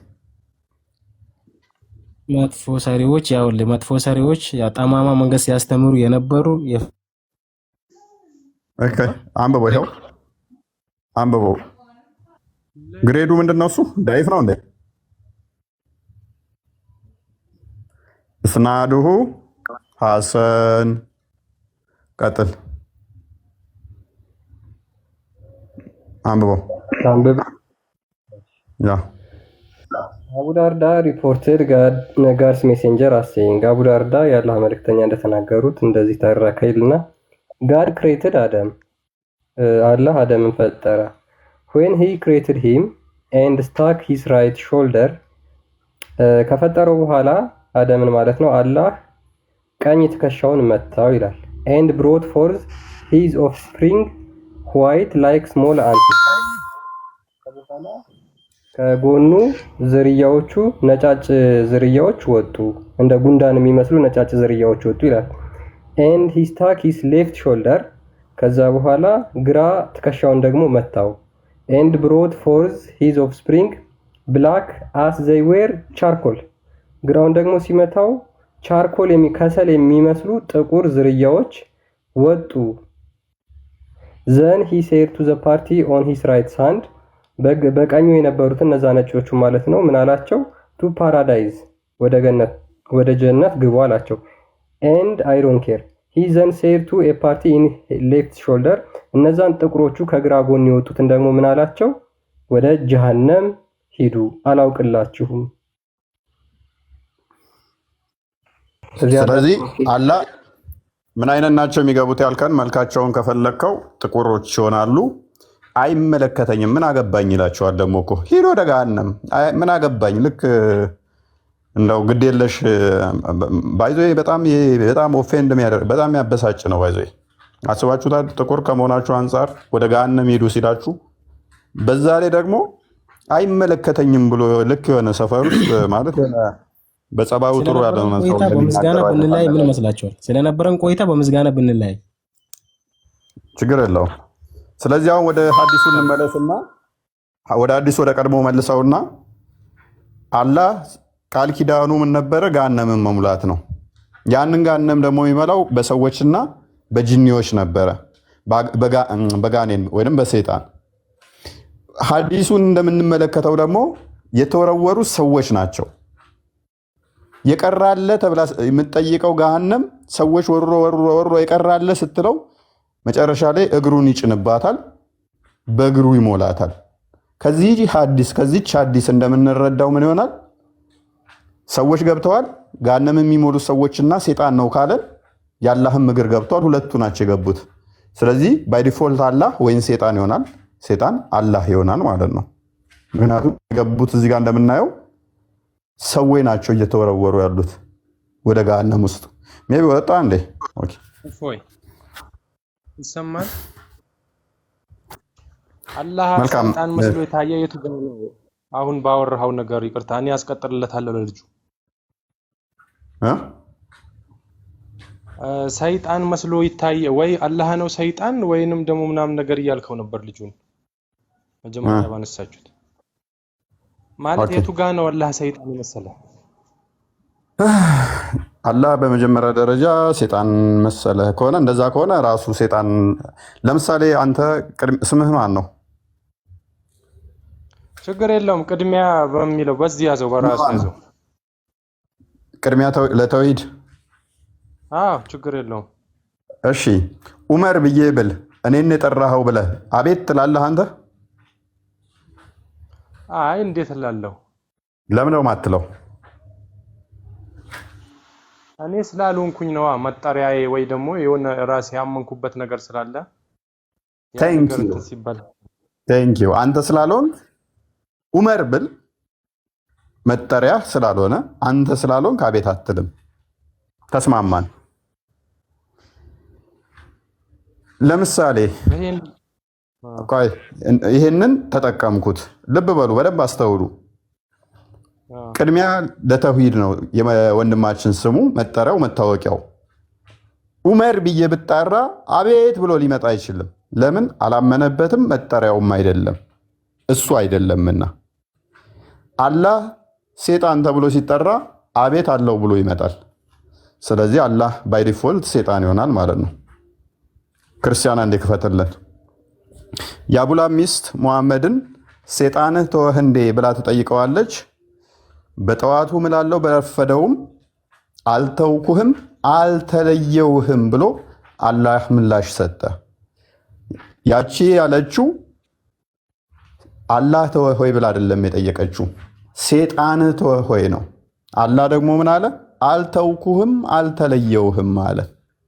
ስለዚህ ቅድም አንተ እንዳልከም መሰረት አንተው ባልከም መሰረት እኔ ባላመንኩበት እኔ በማልጠራበት በተጠራ አቤት ልል አልችልም እኔ ስላልሆንኩ ብለናል። ክርስቲያን አንብቦ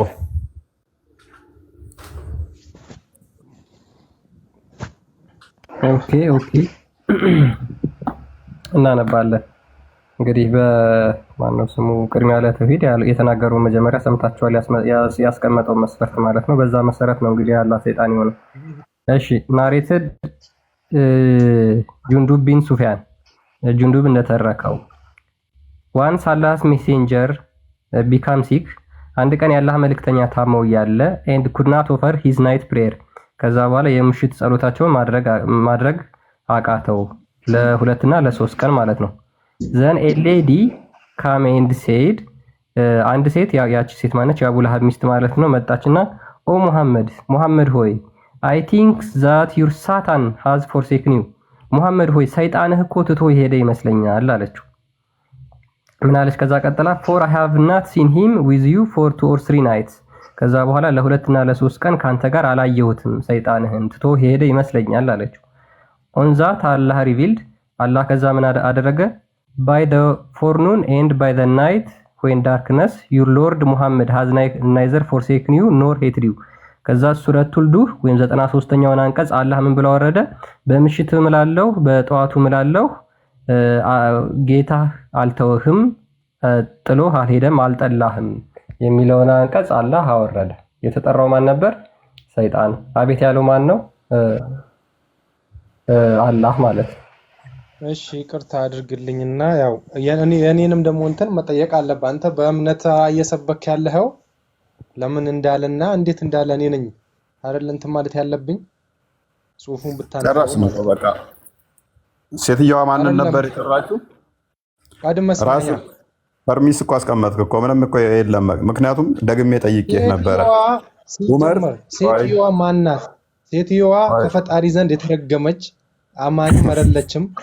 የትኛው ሃይማኖት ላይ ፕሊዝ ሆልድ ኦን። ማንም ይጥራ፣ ለምሳሌ የሚወድ ሰው ይጥራ፣ የሚጠላ ሰው ይጥራ፣ ያንተ ስም ቅድሚያ ለተውሂድ ነው እንጂ ዑመር ሊሆን አይችልም። ሰው በሚጠራ ዲፔንድ ሆኖ ስምህ ሊቀየር አይችልም፣ ያንተ ማገለጫ ስላልሆነ። ሴትዮዋ መራገምና መሳደብ ለምን አስፈለገ? ሴትዮዋ ምን ታርግ? በቃ መጠሪያህ ባልሆነ ነገር ማንም ይጥራ። እዚህ ውስጥ ሴቶች ይጥሩ፣ ወንዶች ይጥሩ፣ ክርስቲያን ይጥራ ወይንም ደግሞ እኔ ልጥራ ወይንም ደግሞ ማማዬ ትጥራ ወይንም የመሲሁ ትጥራ ወይንም ዑመር ይጥራ፣ ያላንተ ስም ከተጠራ አቤት ልትል አትችልም። በቃ ያንተ መገለጫ ስላልሆነ። ሴትዮዋ የተረገመች ነች ብሎ ንዴት ነው ትወጣባታለህ። በቃ ሴጣን ተወህ ሆይ ብላ ጠየቀችው። አላህ ደግሞ አልተውኩም አልተለየውህም አለ። ቅድም ምን ብለሃል? የኔ ባልሆነ ባለመጠሪያዬ፣ ባለምግባሬ፣ ባለስሜ አቤት አልልም፣ ምክንያቱም እኔ ያንን ስላልሆንኩ ብለሃል። አላህ ነኝ ብሎ ግን መጥቷል። ወደ ቀድሞ ቶፒካችን ተመለሱ። ወደ ቀድሞ ሁለተኛ ቶፒካችን ስንመለስ አላህ አላማው እቅዱ ገሃነምን መሙላት ነው። ገሃነምን በሰዎችና በአጋንንት የመሙላት እቅድ ነበረው። ከዛ ሀዲሱ ላይ ግባልኝ። ሀዲሱ ላይ ደግሞ ስናነብ ሰዎች ናቸው ወደ ገሃነም የተወረወሩት። ከዛስ አላህ ምን ትላለች? ገሃነም የቀራለ ብላ ትጠይቀዋለች። አላህ እግሩን ጫነባት፣ ገሃነም ትሞላለች። ስለዚህ የተነገረው ገሃነም በማንና በማን እንደምትሞላ ነው? በሰዎችና በጋኔን በሴጣን የገቡት። እዚህ ጋር እንደምናየው ደግሞ ሰዎች ገቡና የቀራለ ብላ ጠየቀች። የአላህ እግር ሲጫን በቃኝ ሞላዋለች አይደለ? አዎ ይረግጣል። እውነት ነው። ስለዚህ የአላህ እግር ሴጣን ነው ማለት ነው። ምክንያቱም አይ አይደለም፣ ልንገርሃ። እሺ አሳየኛ፣ ንገረኝ። ቀጥል። እኔ ስማኝ። አየህ አሁን ስንደማመጥ ነው አይደል? ጥሩ አቡኪ ተመለስ። አቡኪ አለም አወርዳለሁ።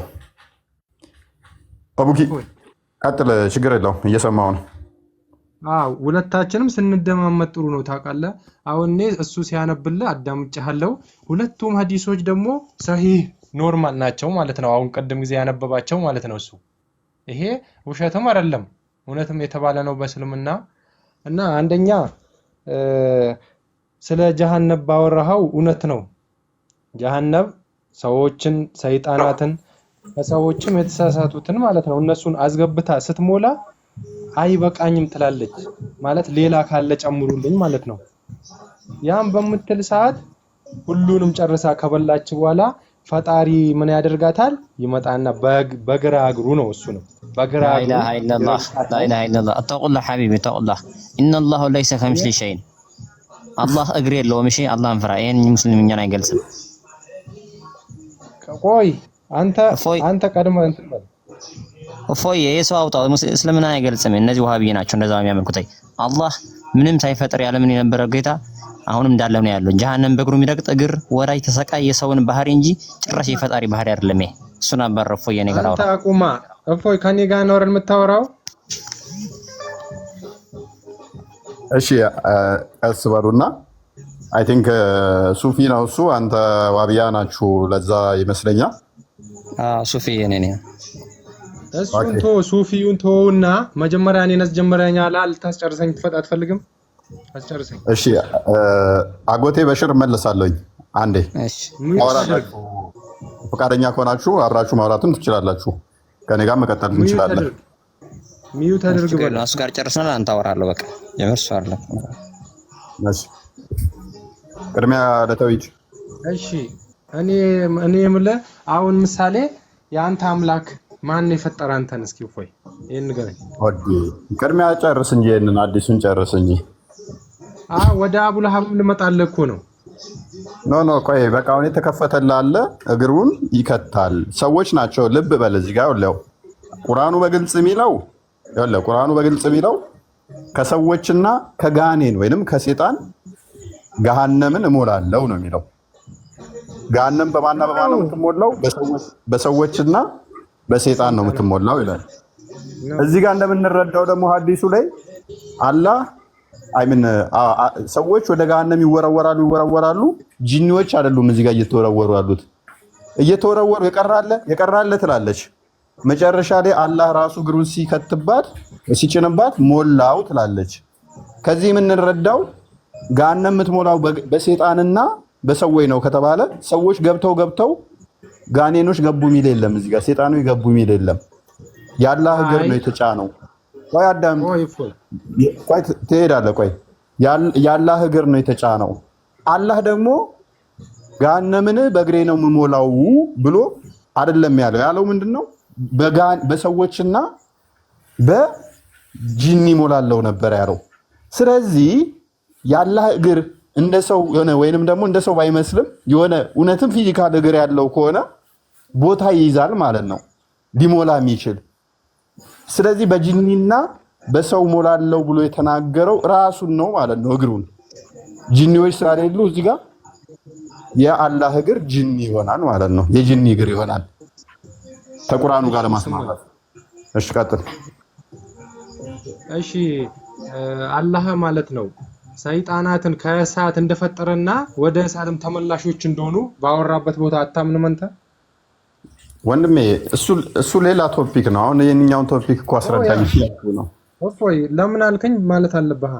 አሁን ሰይጣናትን አስገብቼ እሞላለሁ ይለው ሰዎችን ነው የሚያስገባው አልከኝ። አሁን ጊዜ ያው ለዚህ ጋር ለምን ወንድሜ ያለው አንብበው በሻን ኖሮ ነፍስን ሁሉ ቅንነቷን ወይንም እምነቷን በሰጠናን ነበር አለ።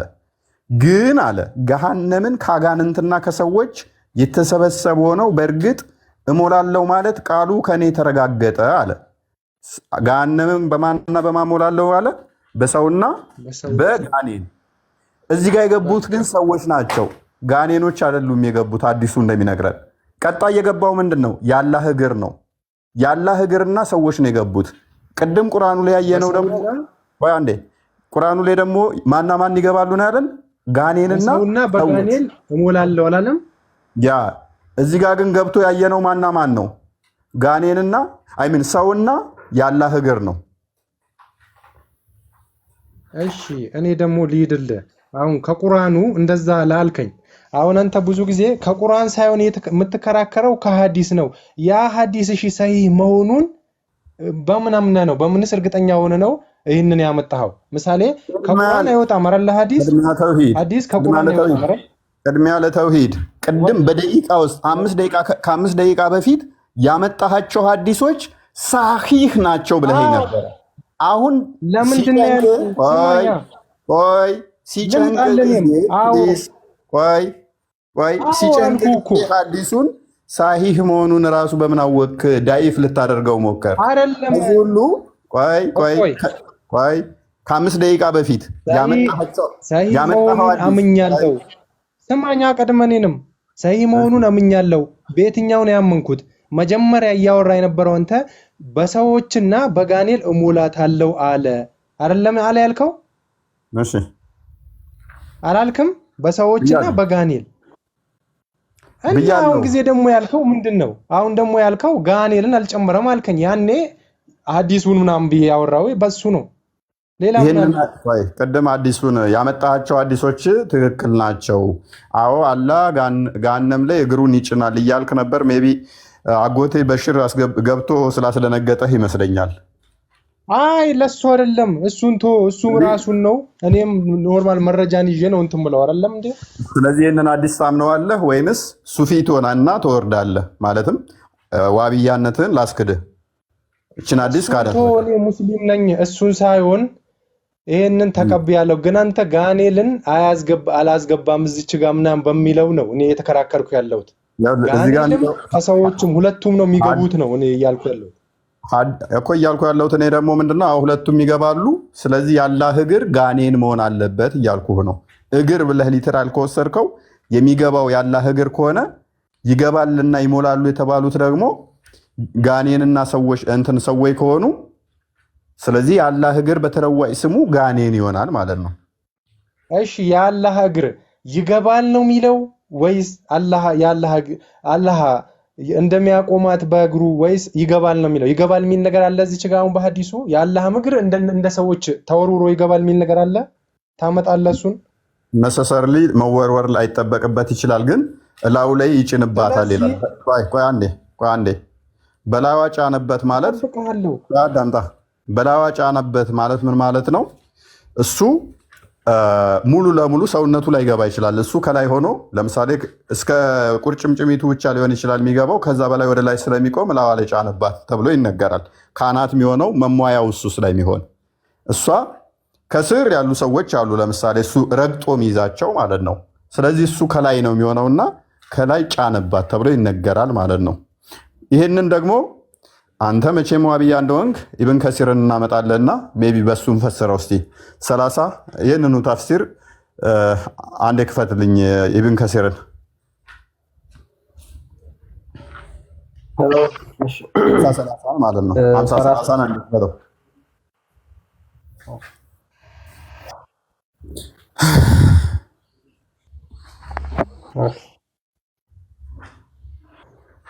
ኦኬ ከፈትከው 50 30 እሺ ከፍ አድርገው አንዴ ከፍ አድርገው ወደ ላይ ኦኬ እሱ አካባቢ እስቲ ከፍ አድርገው ሲያው ነው እሺ ከፍ አድርገው ሲያው ነው ከፍ አድርገው ኦልራይት አንብበው እሱ አካባቢ ላይ he said to hell ሚለው ጀምራ አንብበው among my servant ሚል ይታያል አለ among my servant 1 2 3 4 7ኛው ላይ ላይ እሺ among my servants he said to hell you are my punishment which I inflict upon you upon whom I wish from my servant and I shall fill you both of you as for hellfire it will not as for hellfire ከሚለው ጀምራ አንብበው ኦኬ for it will not have its full until Allah has put his foot over it and she will say enough she will become full and its side will come closer to each other Allah the exalted and most high shall not be unjust to anyone of his creature. As for paradise, Allah exalted and most honored will create another creation. ምን ይላል? እግሩን ይጭንባታል በላዩ ላይ ማለት ነው። ከዛ በኋላ እሷን በቃ ትላለች። she will become full ከዛ በኋላ ሙሉ ይሆናል እግሩን ከጫነበት በኋላ ማለት ነው። and its side will came closer to each other ከዛ በኋላ ጎንና ጎኖቹ ምንድነው ይጠጋጋሉ አንድ ላይ ይሆናሉ። ክሎዘር ሳይሆን ክሎዝ ይዘጋጋሉ እንትኖቹ። ስለዚህ ምንድነው እሱ እነዚህ ከላይ እሱ ስለሚሆን ክፍተት ይኖራል። ጭንቅላቱ አይዘጋም፣ ካናት አይዘጋም። ተስር ትዘጋለህ፣ ከላይ ትዘጋለህ፣ ጎንና ጎኗ ትዘጋና እሷ መሀል ይቆማል ማለት ነው። ልክ እንደ ምሰሶ የሆነና ጣራ የሌለው ማለት ነው። ገብቷል አባባሌ? ይሄ አንብብ ጎንና ጎኑ ይዘጋጋል። ጎንና ጎኗ ተዘግቶ እንደ ምሰሶ ይቆማል የሚል ቦታ አለው። አንተ አሁን ምሳሌ እንትን ብለህ እያመጣኸው ነው፣ በራስህ አቀናብረህ እያመጣኸው አንብበው።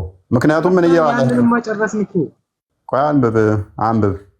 ምክንያቱም ከላዋ ነው የሚሆነው እሱ ከላዋ ከሆነ ደግሞ ጎንና ጎኑ ከተዘጋ ልብ በል ጠርዝና ጠርዞቹ እንዳለ ከተዘጉ እሱ መሀሏ የሚቆም ከሆነ ምንድነው የሚሆነው? ካዳ አንብበው እሺ። ምክንያቱም እጅ እንዳለው ታምናለህ። እጁ አይደለም የገባው እግሩ ነው የገባው። እግሩ ለብቻ እጁ ለብቻ ነው እንደሚኖረው ለየብቻ ሊሆን አይችልም። አንብበው እሺ። ሐዲሱን አንብበው። ሐዲሱን አድርግለት። ሐዲሱን እኮ አነበብኩት እፎይ። እኔ እያልኩ ያለሁት ጎንና ጎኑ ተዘግቶ ከላይ እሱ እንደ ምሰሶ ሆኖ ይቀራል ምናምን የሚል ነገር አለ ወይ አንተ እንዳወራኸው ነው ያልኩ። ያን ነገር ለምን ትመስላለህ አንተ? አንተ እንዴ ነገርኩ። አላህ እጅ ያለው ብለህ ታምናለህ? አዎ ሁለቱም እጆቹ ቀኞች ናቸው። ስለዚህ አላህ ሁለት ቀኝ እጅ ያለው አካል አለ። ልብ በሉ፣ ሁለት ቀኝ እጅ ያለው አላነበብከውም አንተ? አንብቤያለሁ። ባት እንዳለው ያ ባት አለው፣ ሁለት ቀኝ እጅ ያለው።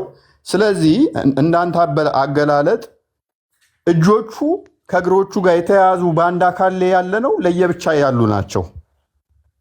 እሺ እኔ ልንገርህ እፎይ፣ አሁን በእስልምና ምን አለ መሰለ፣ የሩቅ ሚስጥር የሚባል አለ፣ ያሳወቀናል። አየህ፣ የሩቅ ሚስጥር አለ፣ ያሳወቀናል። ይሄ ማለት እኛ እንደምናውቀውላ አንተም የተገለጸልህ እንደዚህ የተቀመጡ አሉ ማለት ነው። ሰሂህ ሆነው የተጣሉ አሉ፣ ኖርማል በቁርአን የተቀመጡ አሉ። ያሳወቀንን ነው የምናውቀው። ሌላው ግን ወደፊት መልካም ስራ ሰርተን ከመልካሞች ጋር ኮን ወደፊት እሱ ጋር የምንጠጋ እንሆናለን ማለት ነው። ወንድሜ ምን አገናኘው? ሁሉ እዚች ጋር አንተ እንደምትለው እስከ ቁርጭምጭሚት ምናምን የሚለው ነገር ቅድሚያ ለተውሂድ አካል እንዳለው ታምናላችሁ። ያ አካሉ ደግሞ ዋቢያ እንደመሆነ መጠን እጅ አለው፣ እግር አለው፣ አይን አለው፣ ባት አለው ብለህ ታምናለህ። እግሩ ገሃነም ላይ ተጫነ፣ ጎንና ጎኔ ገሃነም ተዘጋ። which is ልክ እንደ ቤት ጣራ የሌለው ቤት ማለት ነው። ዙሪያውን ግድግዳው ተሰራ፣ ተዘጋ ማለት ነው። እንደዚህ ብሎ ያስቀመጠውን ቦታ አምጣው። ግድግዳ እንደሌለው ቤት ምናምን አንብብ። ምን ይላል? አንብብ። ሃውስ ምናምን ነገር ብሎ እንትን ብሎ ያለው ቦታ አለ። እኔ ምን አልኩ? ኢት ሳይድ ዊል ካም ክሎዝ። ሳይዱ ምን ይሆናል? ይዘጋል አል ይጠጋጋሉ፣ እንትን ይላሉ። ከዛ አላህ እስከላይ ከላይ ይሆናል። ያ እግሩን ካስገባ በኋላ ከዛ ጎንና ጎኑ የጀሃነም ጎንና ጎኑ ይዘጋጋል። ልንገርህ እፎይ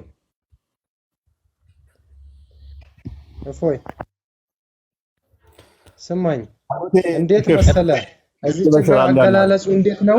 አጎቴ በሽር ጀሃነም የገባባትን ጨርሳ ከበላች በኋላ ጎኗ እንደዛ መበላላት ትጀምራለች። ጎኗ ማለት ነው። የእናንተ ቆይ ቅድሚያ ለተውሂድ እናንተ አላህ እግሩን ገሃነም ላይ ከታል ብላችሁ ታምናላችሁ? እንደነሱ አናምንም። ይሄ ውሸት ነው።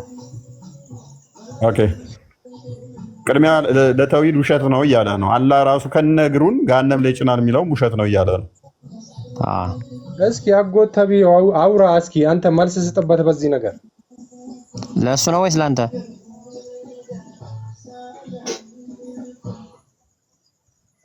እስኪ ቾክ ላይ የመጣበትን ነገር እስኪ አውራው። ቅድሚያ ለተውሂድ ለተናገረው ምን ላይ ስጠው። አላህ እግሩን እንደሚጭን ያምናል። ነገር ግን እንትን የያዘው እሱ ምንድነው? እሱ እግሩ የሚጭን ከሆነ እኔ እጅ እግር አለው ብለው ያምናሉ እንደ ዋቢያ አስተምሮ። ስለዚህ ይቆማል ማለት ነው። እዛ የሚቆም ከሆነ እጅ እግሩ መቼም ከእግሩ ተለይቶ ለየብቻ ነው የሚኖሩት ካላለም በስተቀር እንደ ምሰሶ ይሆናል ብዬ ስላልኩኝ ተበሳጨ። ምሰሶ የሚል የለም ነው። ኦኬ ኧረ ትክክል ነው። ትክክል ነህ። እንደሚሉት ከሆነ በእነሱ አባባል ከሆነ በቃ አንተ ያልከው ነገር ይሆናል። በቃ ይሸነፋሉ። ጅምበር ማይባል ነገር ነው የሚሉት ያሉ ጭራሽ ለአእምሮ ራስ መቀበል የሚከብድ ያ ገሃነምን በእግሩ ውስጡ ገብቶባት የሚቆም ከሆነ ምንድነው የሚሆነው? እንግዲህ እዛው ቆሞ ነው የሚቀረው ማለት ነው። ምክንያቱም እጁ እግሩ ሰውነቱ የሱ እስከሆነ ድረስ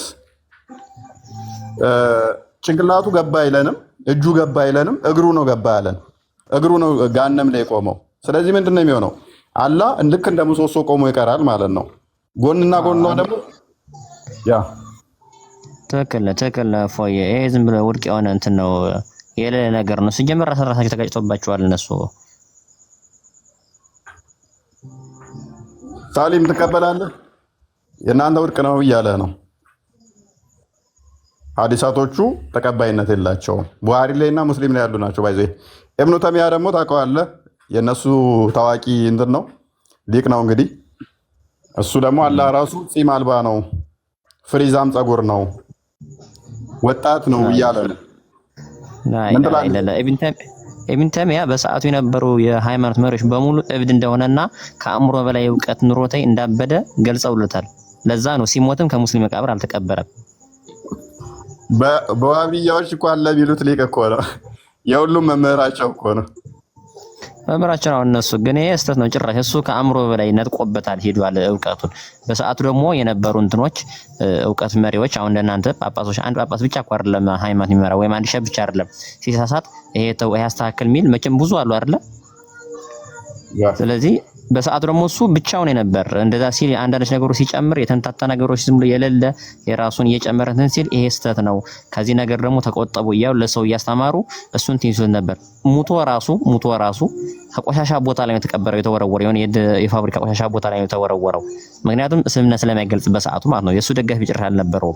ከዛም በኋላ ነው ታሪኩ የሱ መጽሐፍ ምናምን እያነበቡ ወደዚህ እንትን ማመስ የጀመሩ። ከዛ መሐመድ ኢብኑ አብዱልሃብ የሚባል የነሱ እንትኖች የሱን መጽሐፍን ይዞ በሰፊው ሄደበት። ስለዚህ ያልከን ያለው ዋህብያዎች የሚከተሉት እንደ ሊቅና እንደ ምሁር የሚቆጥሩት አባታችን የሚሉት እብድ ነው እያልከን ነው። ማለትም ቆሻሻ ቦታ ሲሞት እንኳን የተጣለ ጤናማ አይምሮ የሌለው ዝም ብሎ ማይረባ ነገሮችን የሰበሰበን ነው የሚከተሉት የሚላት እሳቤ ነው ያለው።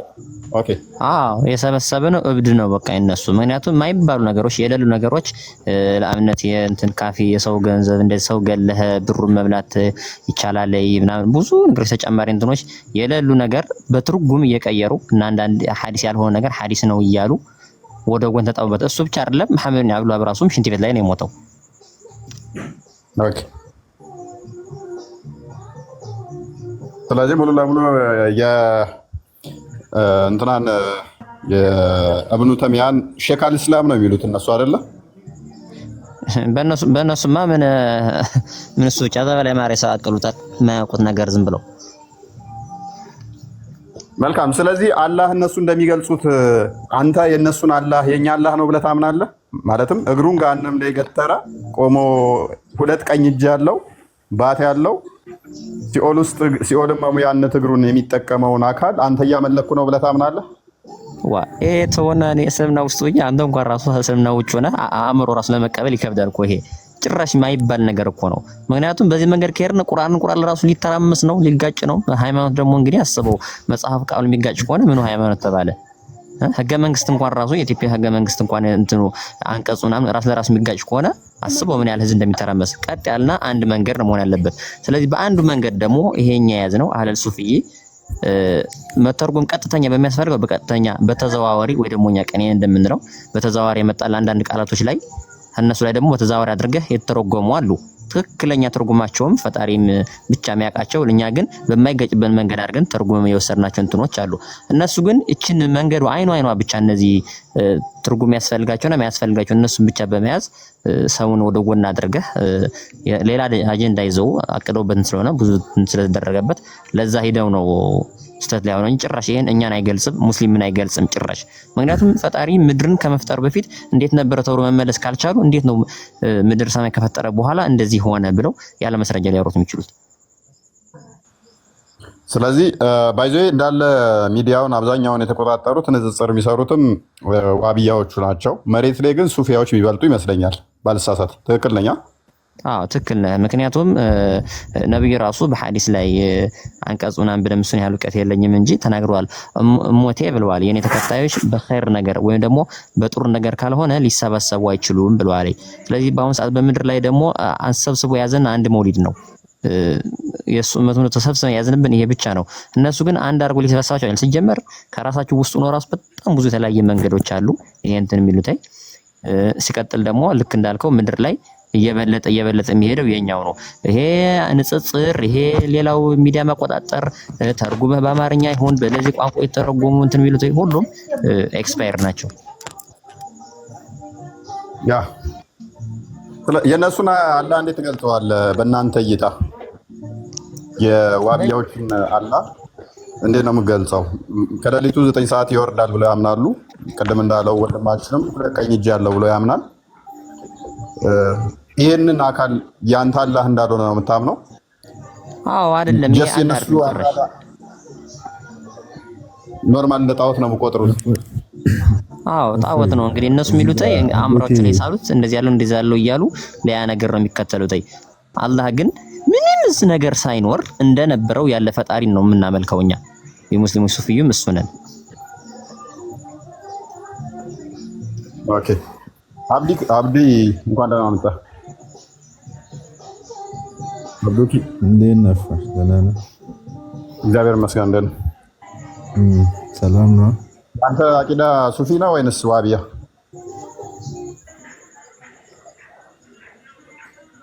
ያ ለሱና ወልጀማዓ በሚለው ነው የረሱል ሰለላሁ ዐለይሂ ወሰለም መንገድ ተከታይ ነው። ትንሽ ድምፅህን ከፍ አድርገው። አህለ ሱና ወልጀማዓ የሚለው ነው እኔ የምከተለው። ኦኬ ትክክለኛው እኔ ተከታይ ነኝ ብለህ ታምናለህ? ሱፊዎቹን ተከታይ አይደሉም ያለ ሱና ጀማ እኛ ብቻ ነን ነብዩ እና ተከታይ ምናምን ብለህ ነው የምታምነው?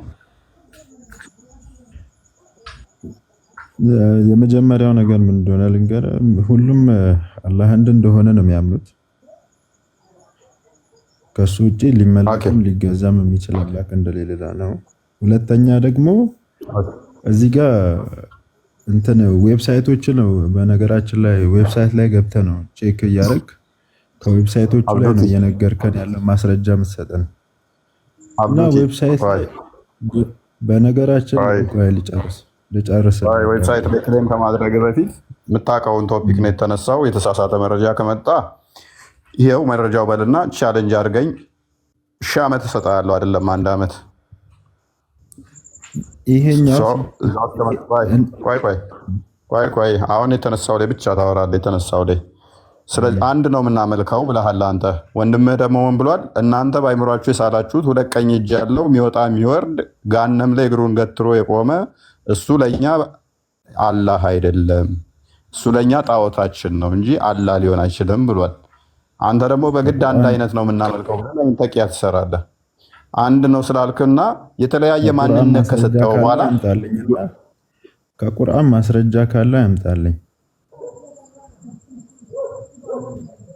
ኦኬ በሽር ወይ ሐዲስ ሲጀመር ፎይ ሐዲስ እዚህ ጋር ብዙ አይነት በነገራችን ላይ በቀደምም አንድ ነገር ስናገር አብዱኪ እየሰማሁ ነው። እኔ ላወራሁት አዲስ እንደዚህ ምናምን አትበል። ስህተት አዲስ ካገኘ ይሄ ስህተት ነው ብለህ መጽሐፉን ክፈት። ከዛ ውጭ ሌላ ወሬ አታውራ። የተጠየቀው ላይ ብቻ ፎከስ አድርግ። አላህ በቂያማ ቀን አይምን ገሃነምን በእግሩ ይረግጣታል አይረግጣትም? እግሩን ገሃነም ላይ ይጭናል አይጭንም? አይጭንም። ኦኬ ሐዲሱን ክፈትልኝ አንዴ ክርስቲያን። መጀመሪያ ቁርአኑን ክፈትና ከቁርአኑ ካስረዳኸኝ እቀበልሃለሁ። ሐዲሱን መልስ። ሐዲሱን አትቀበልም? ሐዲሱን አልቀበለውም። ምክንያቱም ዘፈረስቷን አንደኛ ከመጽሐፍ አይደለም ያመጣህልኝ፣ ሁለተኛ ከዌብሳይት ነው ከጉግል ነው ሰርች አድርገህ ያመጣው። ምክንያቱም ይሄንን እኔ እታችሁን ምክንያቱም ባህሪን ስለማውቀው ማለት ነው። ቁርአን ብቻ ነው የምቀበለው ካልክ እኔም ደስ ይለኛል። ብዙ መጠይቅህ ደግሞ ቁርአን ላይ ብቻ ስላለ ማለት ነው። ወደ ሱፊያዎች እንቀይረሃለን ማለት ነው። በሽር ተከታይ ታገኛለህ ዛሬ። ቴንኪው ወንድሜ ፎየ። ምክንያቱም ስህተት ካገኘህብኝ አዲሱ ይሄ አይልም ብሎ ቻሌንጅ ማድረግ መፍት ነው። የኛው አዲስ ወይንም አይደለም ብሎ ቻሌንጅ ማድረግ ሌላ ነው። ሐዲሶቹን ታውቋቸዋላችሁ አለ ትርጓሜያችን እንደዚህ እንረዳለን፣ እንደዚህ ነው የምንረዳው፣ ሌላ ነገር ነው እኮ እኔ ራሱ እኮ ደግፌ ያለው እኮ እኔ ራሱ ያ አረዳዳችን እንደዚህ ነው፣ እሱ ሌላ ነገር ይሆናል ማለት ነው እንጂ እንደዚህ ሆኖ ከቁርአን ብቻ አንጣልኝ እንደዚህ ቁርአኒስት ነኝ ብለህ መምጣት አለ በለዛ አይደለ? ሲጀመር ልክ ነህ አይደለም? እንደዛ አንዱ ብቻ ራስ መነጠል አይቻልም እኮ ቁርአን ሐዲስ ላይ በግልጽ የተቀመጠ ነገር ከሆነ ሐዲስ ላይ ይሄ እንትን የለምና ቁርአን ብቻ ይምጣል አይባልም። ምክንያቱም የሐዲስ ትልቁ ስራው ምንድነው? ቁርአንን መደገፍ ነው። ያ ስለዚህ ማምለጫ መንገድ አትሞክሩ።